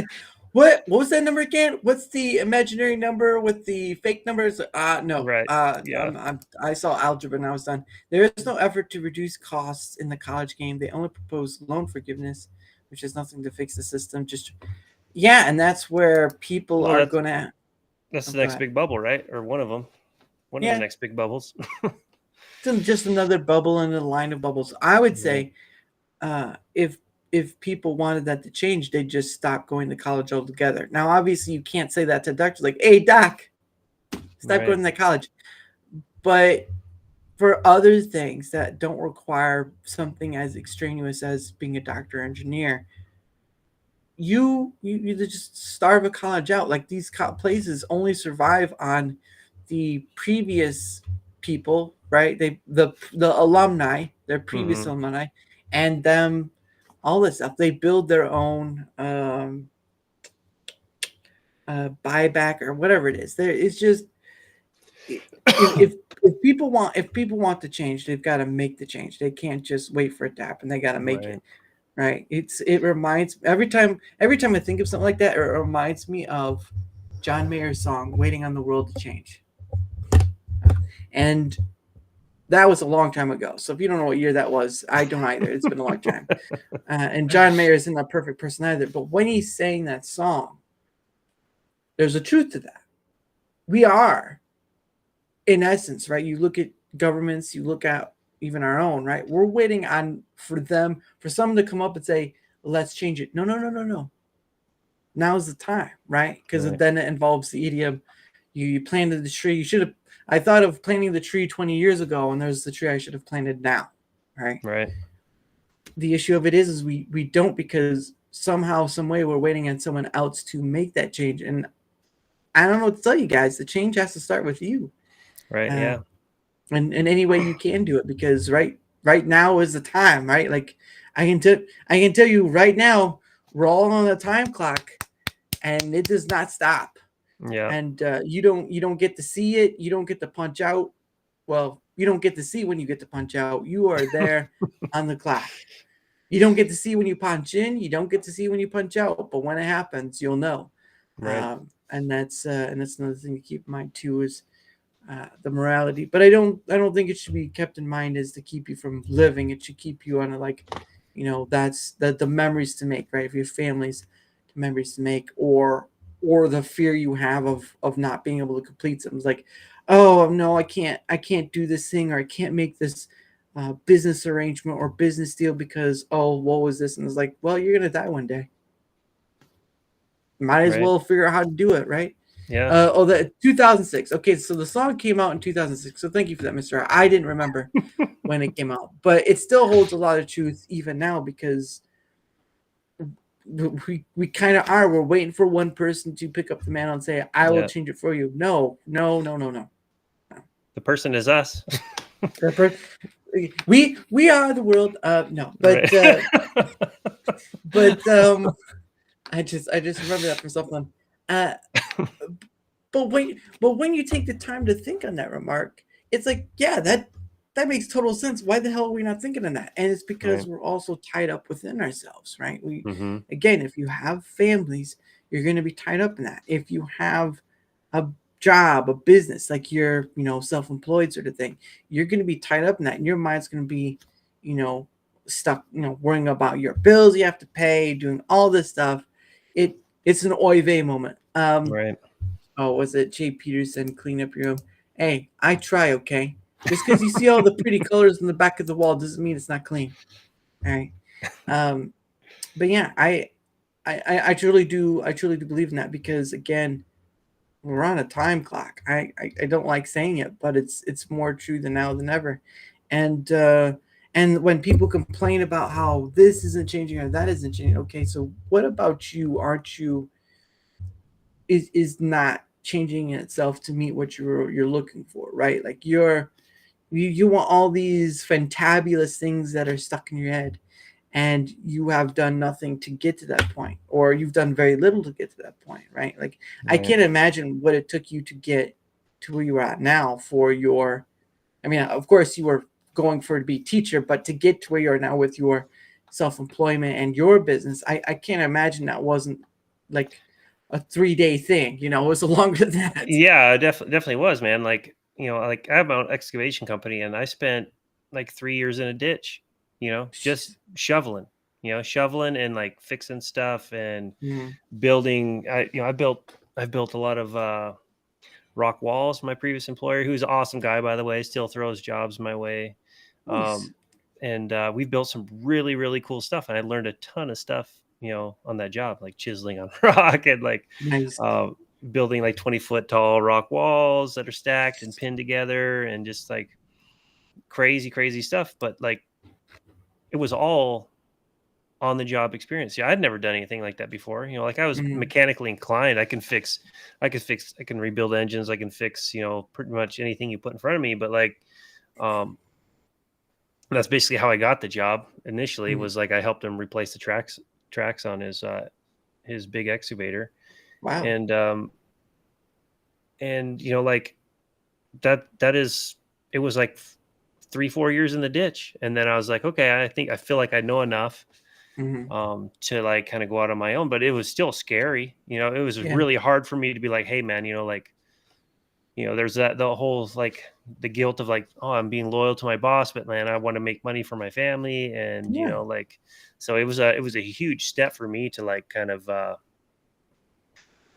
make that leap. And it's scary in a lot of ways. And you got to figure out how to do, how to bid jobs and do accounting. And you got, you got your bookkeeping stuff and all this other shenanigans. And then you got to pay taxes. Taxes and insurance. And, it's just on and on and on. There's a lot of stuff that you have to learn about. And, it's daunting at first, but there are other jobs out there too that you can learn to do that require a lot less than what I do. But not that like what I do is like all intensive, but it's hard work. And I work alone. I don't have a crew. So it's just me getting stuff done. Yeah. So, and I actually I had an Instagram page. I probably still do. For my excavation company, but I also have I've been dropping every now and again. I drop some time-lapse videos on Rumble. Nice. I've got it's DHCM. It's Dirty Hands Clean Money. Dirty Hands Clean Money. Okay. Yep. DHCM. Yeah, that's when going on YouTube, right? There's a guy I follow. I haven't watched some of his stuff, but he's a car detailer, right? He goes details, cars, whatever. Those get a lot of views. I mean, on just the basis of what I've seen, but people do enjoy those sort of things. They enjoy seeing the building aspect, how you do things, or all this stuff. Now, obviously, some time down the road, some people have to make it interesting, whatever. But the point of the matter is people enjoy to a degree that sort of thing. So when you can quickly time lapse it, speed up the video, whatever, because no one's going to sit. No one's going to sit 8 hours and watch it just like. Yeah. Well, it's usually like basically like first person view, like me out the window and like seeing what the bucket's doing and stuff like that. Yeah. And sometimes it's me doing stuff in the ditches and whatnot. But yeah, nobody's going to want to sit there for 8 hours and watch and all the noise and stuff. It's noisy and loud and dirty, and nobody wants to watch that for 8 hours. Like I think somebody's already beaten you to it. Well, look, Mr. I would beat you to 8 hours. You do 8 hours. I don't know, Mr. R. That's a challenge in itself. Don't lump me in with you. I wasn't lumping it. What are you talking about? I wasn't lumping you in with me. Gosh dang, I'm getting accused about all sorts of stuff now. Goodness. But no, he's not wrong there. People who do landscaping, people who do what was the one? The car detailing. There are people who do goodwill features. There's a gentleman from the UK. He runs a cleaning service, not more like outdoorsy stuff. Sure. And at times he gives up his time, and his dad helps too. And he's, giving back to the community he's in. And there's people he's helped. He's run a few gives and goes because he is a business owner, right? So he can only do so much. But he's done a lot of good in his own way for his own version of pay it forward. And you do have people like that. And I think people like enjoying that too, because they like seeing the giving back that all you see is news about bad, right. evil, all this stuff. And there's never been a little sprinkle of light here and there. And that's pretty awesome when you can see that ASMR hiking. I don't know about that. It's just the sound of like trees brushing against your rain jacket and the crumbling of rocks under your feet. You just have a little soundboard in there. You just like crinkle some leaves against the microphone. Is like, I'm sure somebody's done it. Is he building a fire? It burns. Yeah, he's building a fire. Shoes on rock.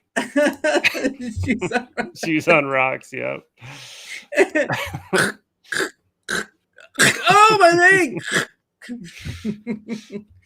No, yeah, but it's nice that you do that to Rumble, because I know that's now that they're getting the recommendation personalization out there, it's one of the things that they kind of need. I know there's talk about DIY stuff and all this, but it's kind of the stuff like that is stuff they kind of need, because again, majority of what is now, unfortunately, is because of the election. So you're only going to get a big chunk of that.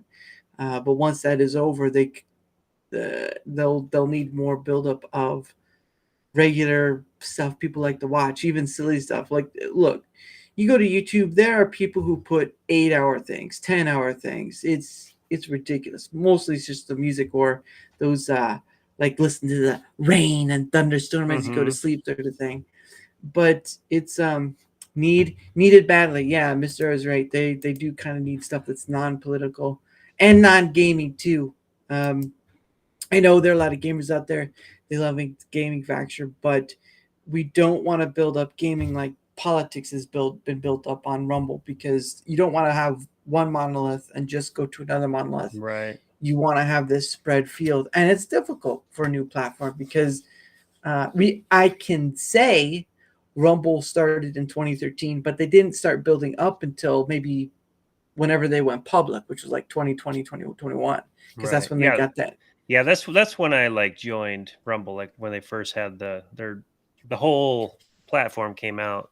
Yeah. But yeah, it'll be good to, like they definitely need to diversify and like try, they have this image of being straightly political, which is unfortunate because there's a lot of cool people on this platform and they talk about a lot of different things. Yeah. So 80 my likes, 20% recommended stuff. Possibly. You can bring that up at the roundtable we'll do in November. What? Goodness.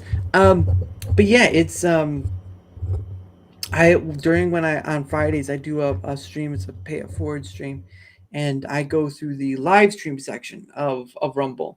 Not like live stream gaming, not like a certain section. It's live streaming the total. And I go through and I've seen, and well, a big chunk of it is gamers, but I've seen people. There was a guy I saw who was building a shed, and I stopped by, and he's multi-streaming to multiple platforms, and he's building a shed, and just said hello, gave a few likes, and give a like and some donations, whatever. And it's just you see that stuff when you go through, and of course it's only on Friday because I don't get that kind of money to do all week, unfortunately. He's got a lot of money. No, it's full. It's from my full-time stuff.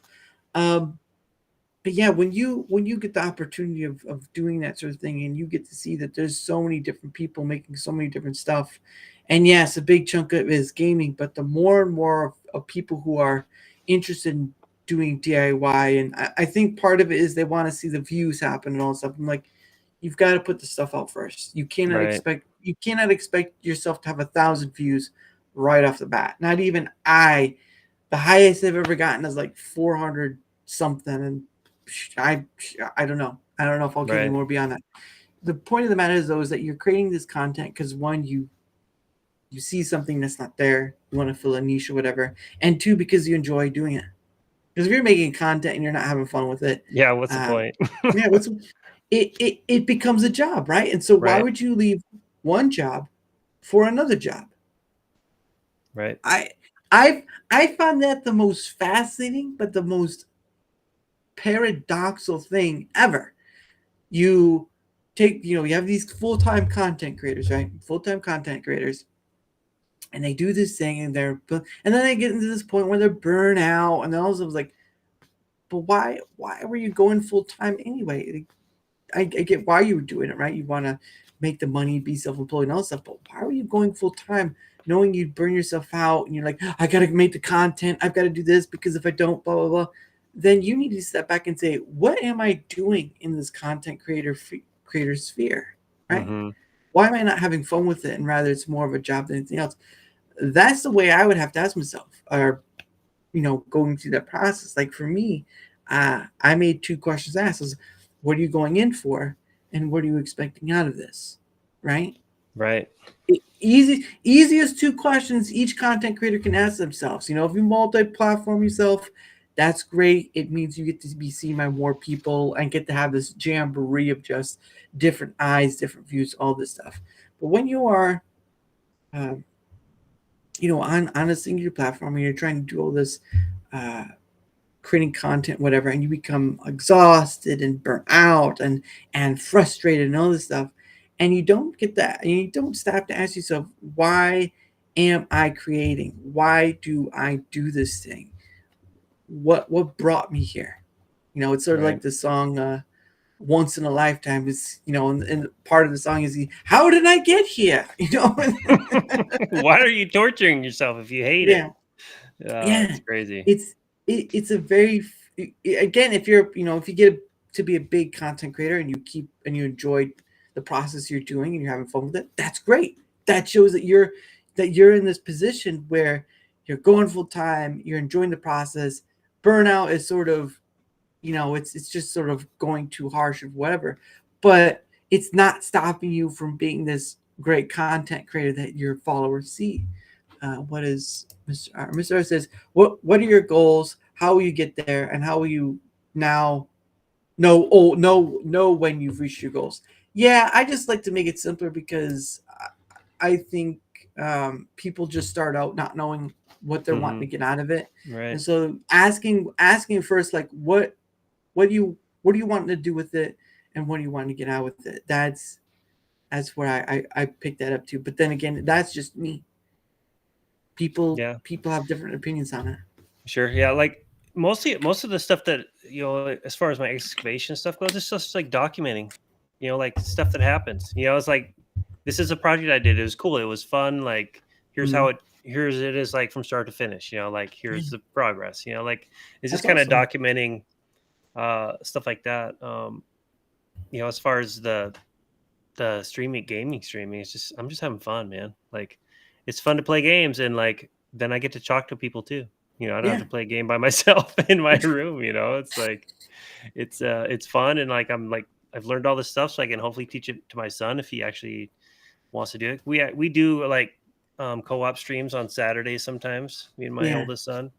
And like it's just fun because he is interested in that, and I want to like kind of like encourage that. Hey, if that's what you want to do, like I'll help you learn how to do these things, and like I better know how to do them if I'm going to be teaching them to him. So like the thing where you're trying to help your kid with math homework, like, oh dear Lord, I right. forgot this. Well, they do it different nowadays. They do math differently. The common, what was it? The common core thing, whatever. I'm just like, come on, guys. Yeah. Seriously, it should just be 1 + 1 = 2, and not this whole spiel about all this stuff. Otherwise, I'm just gonna like, what is this? What is this? I don't know what this is. It's just some gobbledygook all over the place. God. Why do I have like 4 pages just to do add two numbers? It's wild. That's like, okay, can you write me an essay explaining how does 1 + 1 = 2? It just does. It is what it is. Yeah, it just does. If I questioned everything I ever did, I'd be in an insane asylum. And then I'd have to go into a smaller room, and then people would be like, why is he in there? It's like, he questioned everything. And of course your kids, when your kids are young, they're doing like the never-ending question line. You're like, why is this that? Why is this that? Right. And you're trying to do your best because there are a lot of things that they might not understand. Like, I'm pretty sure a kid's gonna look up the moon and say, oh, why is the moon there? I was like, look, kid, it's been a long day. Can I just have a break? I don't really know. Let me get back to you on that. Let me Google that. Daddy needs a sit down break. Daddy needs a sit down break. Oh man, that's just funny. But it's understandable because even as you were a kid, you had the same sort of involvement, and how your parents answered that is probably different than what you do. For sure. But, dude, I have like way more resources to be able to answer those kinds of questions. Like, collective knowledge of mankind on Google, on the internet. Like, it's, even with Google, you have to be careful of what you're reading. For sure. But you're just like, Daddy, why is the sky blue? Oh, it's because of looking at your phone, right there. Dad, do you always need your phone to find answers? Look, son, it's been a very long day. You're gonna have to stop asking questions. There's only so much that can fit in this dome here. Yeah, exactly. See, that's why. That's the dome gnome. Dome gnome. That's why I probably call it the dome gnome. He thinks was his noggin. Look at him, kids. He thinks was his noggin. Now you're just gonna be like, God dang it, stole it from me. Such a good winner. I should have used that name. Dang it. Gonna have to change everything. 20 years from now. Gone. Oh man. But it's the alliteration of it. It really is the alliteration of it. And it's just like, it's when people take a look at on a newspaper, right? They just look at the title, whatever the thing is called, headlines. They just look at the headlines and say, oh, so that's what that's about. And they never go too far. And it's sort of like that. Quickly reading, it's like, oh, that's what it's about. And you're just like, no, that's not what it says. Like, oh, plus it doesn't help. Actually, in paragraph 5, it says the exact opposite. After we figure out how 1 + 1 = 2. But and the funny thing is that your at on Twitter X is Mountain Gnome, and so you have Mountain Gnome as your handle, and you call yourself DoomGnOm3. Yeah. Let's make it extra confusing. I'm not sure where the communication fell through, but I'm starting to see something a bit different here. And then you're just gonna make Cass to say DoomGnOm. It's like, he got to you, didn't he? Dang it! Yeah. It was a typo. Typo. It's a typo, guys. Everyone's just a typo. Don't worry about it. Oh man, but that's the funniest part about life, is that the best things, the big mistakes, the big mishaps we have in life, right? Or can have in life. Not all mistakes, but some big mistakes that we can have in life can become these wonderful opportunistic things that can be better for us, or can help, or maybe change our way of thinking, or something. Matter of fact, like to come to the conclusion of going in for teaching, right? And then all of a sudden something comes your way. You're working through years in a ditch, not in a cemetery ditch. That'd be a little different. Boss, we found another one. Dang Indian burial grounds. But when you say you go from something like teaching, right? Because you wanted to learn to be a teacher, which is nothing wrong with that. And then you go to something like, oh, it's starting to rain again. If you hear any drizzling, that's outside my window. But you go from teaching, and then you go from digging ditches to then owning your own excavator company. That's a timeline right there, where someone asks you, like, how did you get here? Yeah. Because there are things that happen that, I mean, obviously part of it is, provision for your family, right? That's a big chunk of it. Provision for your family. Another part of it is things you learned. You took a job, you learned things along the way, and you said, hey, guess what? I've learned some things. Let's put that into motion. Right. It can be wide and varied, but for someone who's just looking at you from the outside, says teacher to excavator, you're like, who hurt you? For sure. Principal Barnaby learned that day who not to. Yeah, it was quite a journey, man, for sure, man. Like I've done a lot of different things. Like I've worked retail. I worked at a GameStop for a while. I've done and they're in the trouble in their own right. Right, yeah, for sure. I ran a Boys and Girls Club for a while after I got out of college. Nice. Which was a cool experience. Stressful, but cool. Obviously. I've done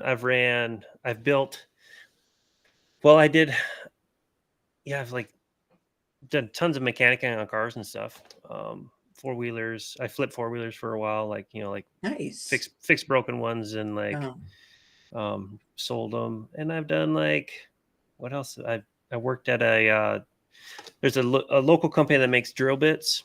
So I've ran CNC machines. I was an operator on CNC machines. Nice. They're basically CNC mills. They made drill bits and all kinds of different stuff. Right. Yeah, and actually, my brother has a channel on Rumble. Upgrade Machine Works is his company, but he's like a self-taught machinist, basically. Really?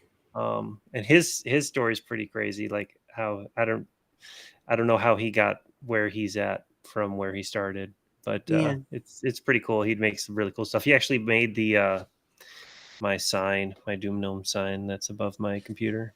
Wow. Okay. I thought that was store-bought, to be honest. Or you can get custom-made stuff, but that's pretty awesome. And now, who's the older one, though? That's the real question. Yeah, he is. He's the older one.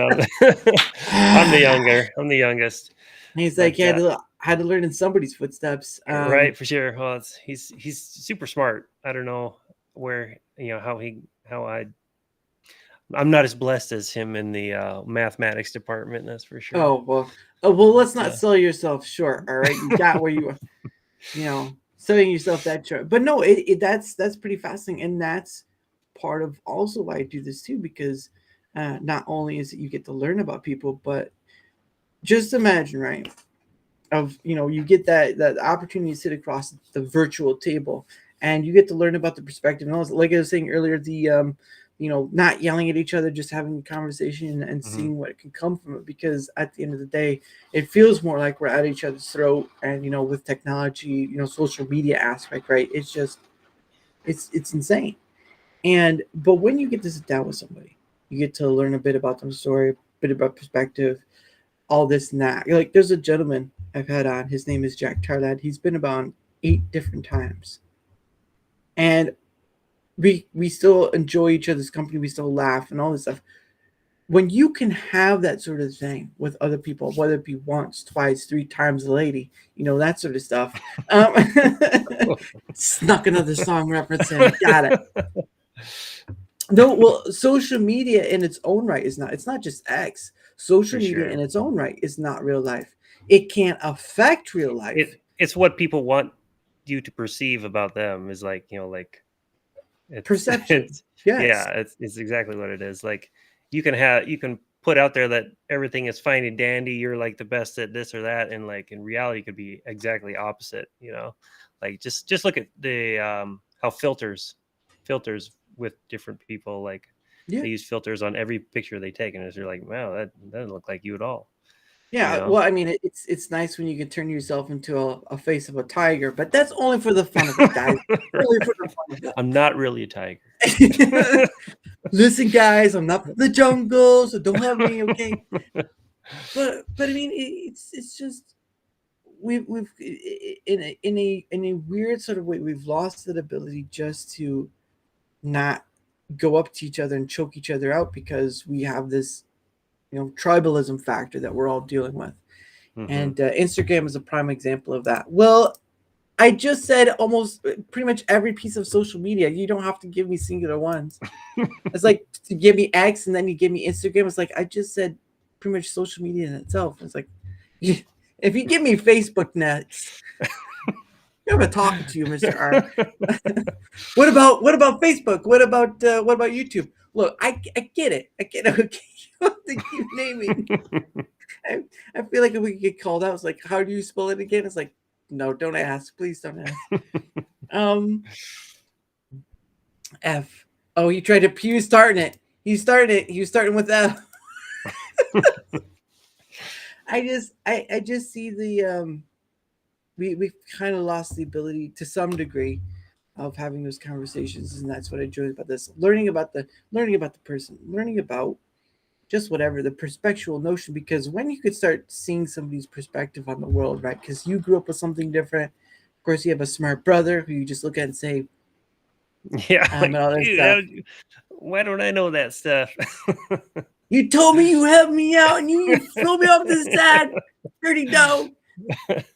But when you can have those conversations, I am always surprised of how far the door can open, and not only for the first time, but any other time after that, right? I mean, of course, there's a period of time, because my thing is trying to see how many people by the end of the year can I have on. I've already had 100. How much more can I do, right? I'm not big on the numbers. I'm not like Pudge or whatever, but I'm reaching across a space that I just didn't see filled. And I'm enjoying it, moments of it. There are times where like making shorts it feels like a toll, but then I try to remind myself, if I can just do one, right? If I can just do one and I may get interested and I may continue on from there, because sometimes they're a bit easier, sometimes a bit harder. Because when you're making shorts, I'm doing it based off the YouTube faction, which is have to be 60 seconds or less. Right. Otherwise it won't go into the system. And I do that for Rumble as well, because I just whatever. But I do that because it gets that personnel of who I've had on. I've had Silver Fox, I've had a guy named Sastian, I've had UB Legend on, but I haven't made shorts of that. I've had so many other Tomby. It's a bounty of thought, conversation, and perspective. And when you can reach across those boundaries and not choke each other out, you've probably done 90% more than what most people are doing right now. And it's not to take a dig at anyone. It's just to point out something that seems to feel like it's a lost art. And I'm not here saying I'm a professional. You already saw the opening. That was You get distracted by someone in chat. You're just like, God dang it. But yeah, I do it because of this. I do it because I get to talk to people like you and the people that are behind you in some manner, and the many other people I can reach out to through Twitter X or just through this Spaces alone. I still have to go out there. I still have to ask people, Right. which is still a difficulty in itself. And I not only get to ask new people on, but they get to ask old people I've had on, because I have a storehouse of people I can go to. Say, look, want to come on? Sure. Not always, but sure. Sure. And that's the fun of it. That's the joy in it. That's the breaking past my own bias part of it. That's the learning and growing and understanding of the world around me by using the technology we create for a better pointer, rather than just letting it be this whole social media brain drain sort of thing. I get to do this, and we get to have a fun time about it. Well, yeah, it's like a form of like diplomacy almost, right? Like just like kind of like letting people talk about whatever they want to talk about. Yeah. And it's pretty refreshing. It's not like pointed, like, oh, we're gonna. I kind of like that. I didn't know what to expect coming on, so it's kind of like a little nervous, because you don't know where the conversation is gonna go. But like,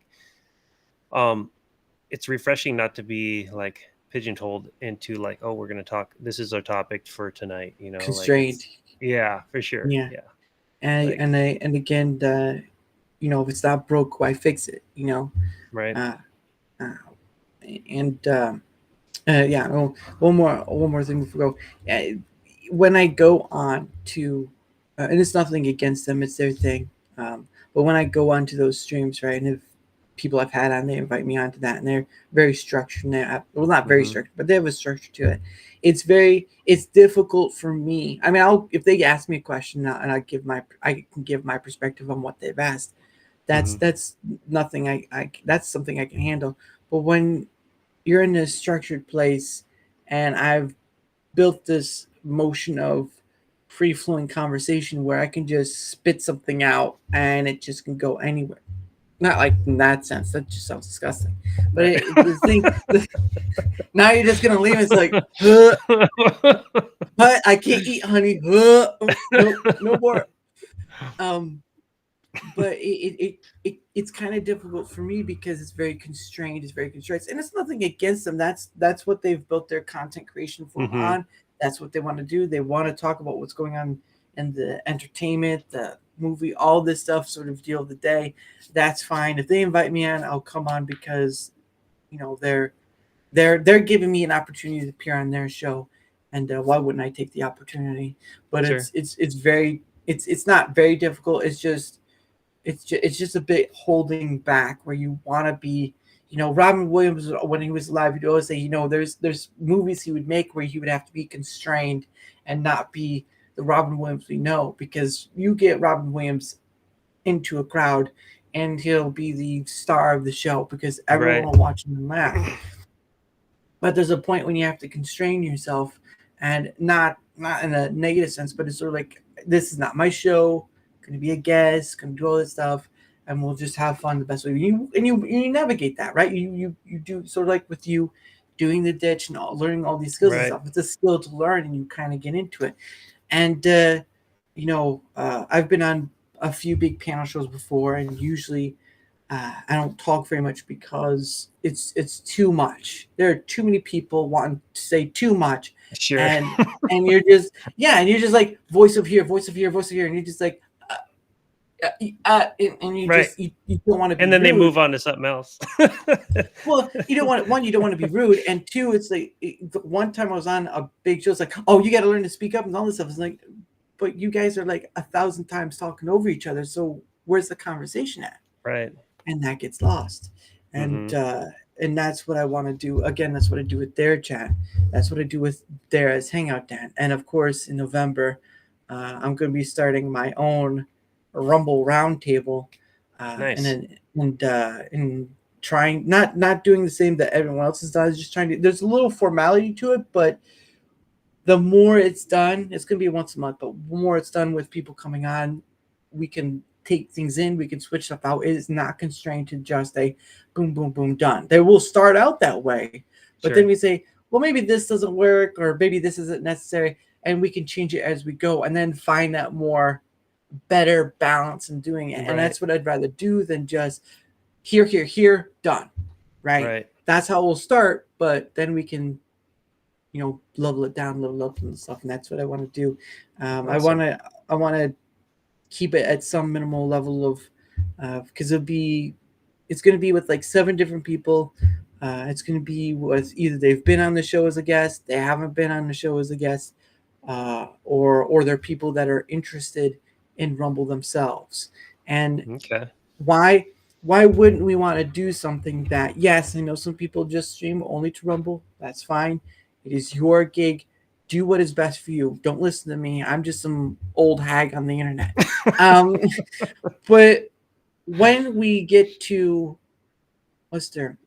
show off Rumble, right? When we get to show off that, yes, it is building. Yes, it is growing. Yes, it has growing pains, but yes, it offers these things that maybe this platform doesn't offer, or maybe it does it in a better way, or whatever. When we can show off Rumble, instead of just trying to explain to people how Rumble works, what Rumble does, all this stuff, I get to show you. See, for human beings, we're more visual creatures than we are auditorial. So there's some who are auditorial, but majority is visual. Right. Showing does more than it does on a auditorial level. Oh, I can explain to you it does this, this, and this. No, let me show you. Let me show you. And when I can show off that's a benefit to Rumble, because I get many want to keep it just on the Rumble factor, but we do need more non-political, non-gaming stuff for sure to get beyond those monolithic things, and it's getting there. Yeah. It's just like drawing more people in. We need more viewers to like be like, oh, this isn't just political stuff. It's like all kinds of things. And I think that Rumble's coming out with shorts soon, I think. And in the fall, I believe, is what they later in this year. Yeah. So that's gonna be cool. That's gonna make a difference too. That'll bring more people that like to do the short form stuff, and I'll add that extra little bit of flavor to the whole scenario. So it's kind of cool. I'm excited. It's come a long ways even since I started streaming, man. Yep. Like they've made a ton of improvements. Yep. And it's just amazing and they listen. They listen to their creators, which is cool. Yeah. So. And with that, it's a little after the top of the hour, but we're going to start closing out. So let's go ahead and promote ourselves like we did last time. Then there's one more thing we'll do, and then we'll close out. And because I've got to set up for tomorrow's show, and then I got to go to bed. So it's pretty late. Yeah, but thank you for all that. So go ahead and promote yourself. I'll do mine, and then we'll go from there. Yeah, just catch me Monday, Wednesday, Friday mornings, usually about 4 a.m. to 7:30 a.m. Mountain Time. I've been streaming Skull and Bones. It's a pirate game right now, and I'm doing a 300 follower giveaway at the whenever I hit 300 people. So you need to get entered in that. You can be a sub or drop a Rumble rant, and I'll get you on the list, and we will draw names when we hit 300.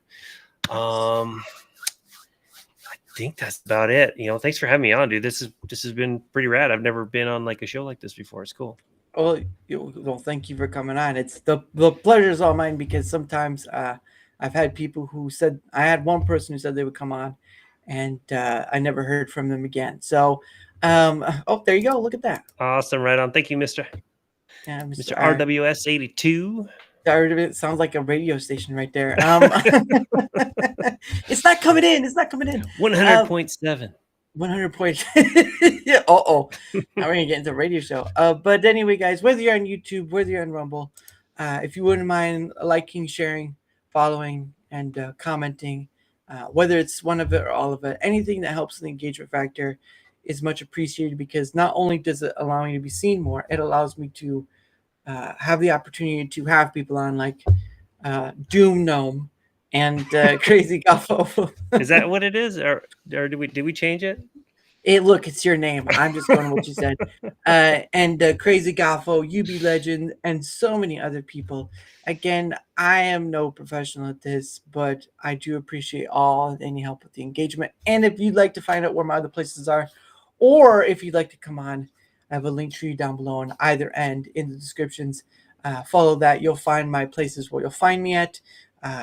Usually I respond more on Twitter X because that's where a majority of the people I respond to are at, or respond to me at. I have an email, I have a Discord. It's just for DMing. There's no server. And then, of course, if you don't want to do any of that, you can just leave a comment on either YouTube or Rumble, and we can get started and go from there. Because, again, I've just passed 100 different people, and I'm looking to have more on, because at the end of the day, we have a lot of different people in this world, especially with the United States. There's like 300 something million people, and I am nowhere near that at all. But why not start somewhere? Right. Why not start somewhere? So anyway, guys, thank you for that. And of course, tomorrow, I got my chalkboard. Why do I need to look at that? Tomorrow at, might as well show. Tomorrow at 7 p.m. Eastern, I will have back. I got it. And tomorrow at 7 p.m. Eastern, I will have back on General Duality. Dude has been on before, so it's a returning guest, so there should be a fun time. But yeah, 7 p.m. Eastern, General Duality. But before we go, there's a little game I do with the guests at the end. It's called Questions from a Hat, and it's a bit of a mixture between, of scenes from a hat and the what was it, the Actors Studio, where James Lipton would ask a certain set of questions to every guest. Some of those questions are in here, but it was just a combination of both. So, but anyway, the thing of it is that you, the guest, get 2 questions out of the hat. But if anyone else in the chat wants more questions pulled out, they got to give a rant. I've accepted $1 ones. I've accepted $2 ones. So do not think you have to pay me $500 to get one more out. $1 one just works. So we're going to start with the first one. If I'm not looking, I can't see into that. I mean, I could, but I'm not going to look. Okay. I'm feeling my way through. It feels like there's a bug in there. Okay, so here's the first one. Let's see what the question is. Question is, what's your favorite day of the week? I think that should be pretty simple. Favorite day of the week? Yes. Oh, that's Fridays, man. For real. Like, how could it not be? Like Fridays. Oh, how could I have not have known? Oh my goodness.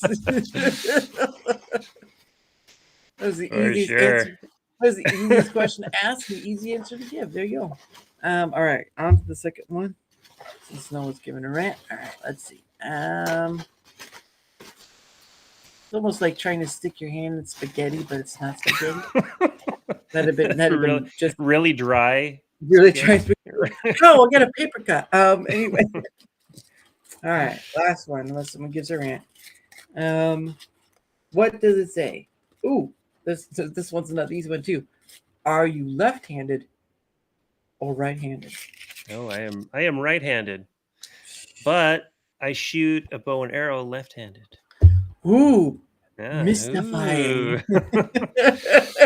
Is that what you tell the missus when you want to impress her? Sometimes I shot with my left hand. Yeah, I shoot a bow and arrow with my left hand. Yeah, it's weird. I don't know why that is. I don't know why I shoot a rifle right-handed, but I shoot a bow left-handed. I have a left eye dominant, which is why. Oh, okay. But I don't know if it's because I played so much baseball and like I trained my left eye to be dominant because I bat right-handed or what. But could be some reasons behind that. Was there ever a time you accidentally hit the umpire? No. No. I was a catcher. Oh, so I was always protecting the umpire. Oh, see, there you go. In a way. So I was the one getting hit. That's they call that building character, son. But anyway, guys, thank you for being here. And again, 7 p.m. Eastern with General Duality tomorrow. Of course, I gotta get there first. Hold on. Of course, like you always know, we end with One Day With You by Pogo. And of course, you already saw on YouTube where to find his stuff, so you can easily find that song on there. One Day With You by Pogo. Hope to see you all tomorrow. And thank you again, Gnome. You're always welcome. You're always welcome back, Gnome. Heck yeah, man. Of course, I've always said that my every guest. So again, and don't forget to mute your mic as well. But anyway, guys. Hey, you too, mister. No. All right. Later, man. Oh yeah, I see that. Hold on. Let me get there first. Okay. All right. Bye, guys. Peace. Bye.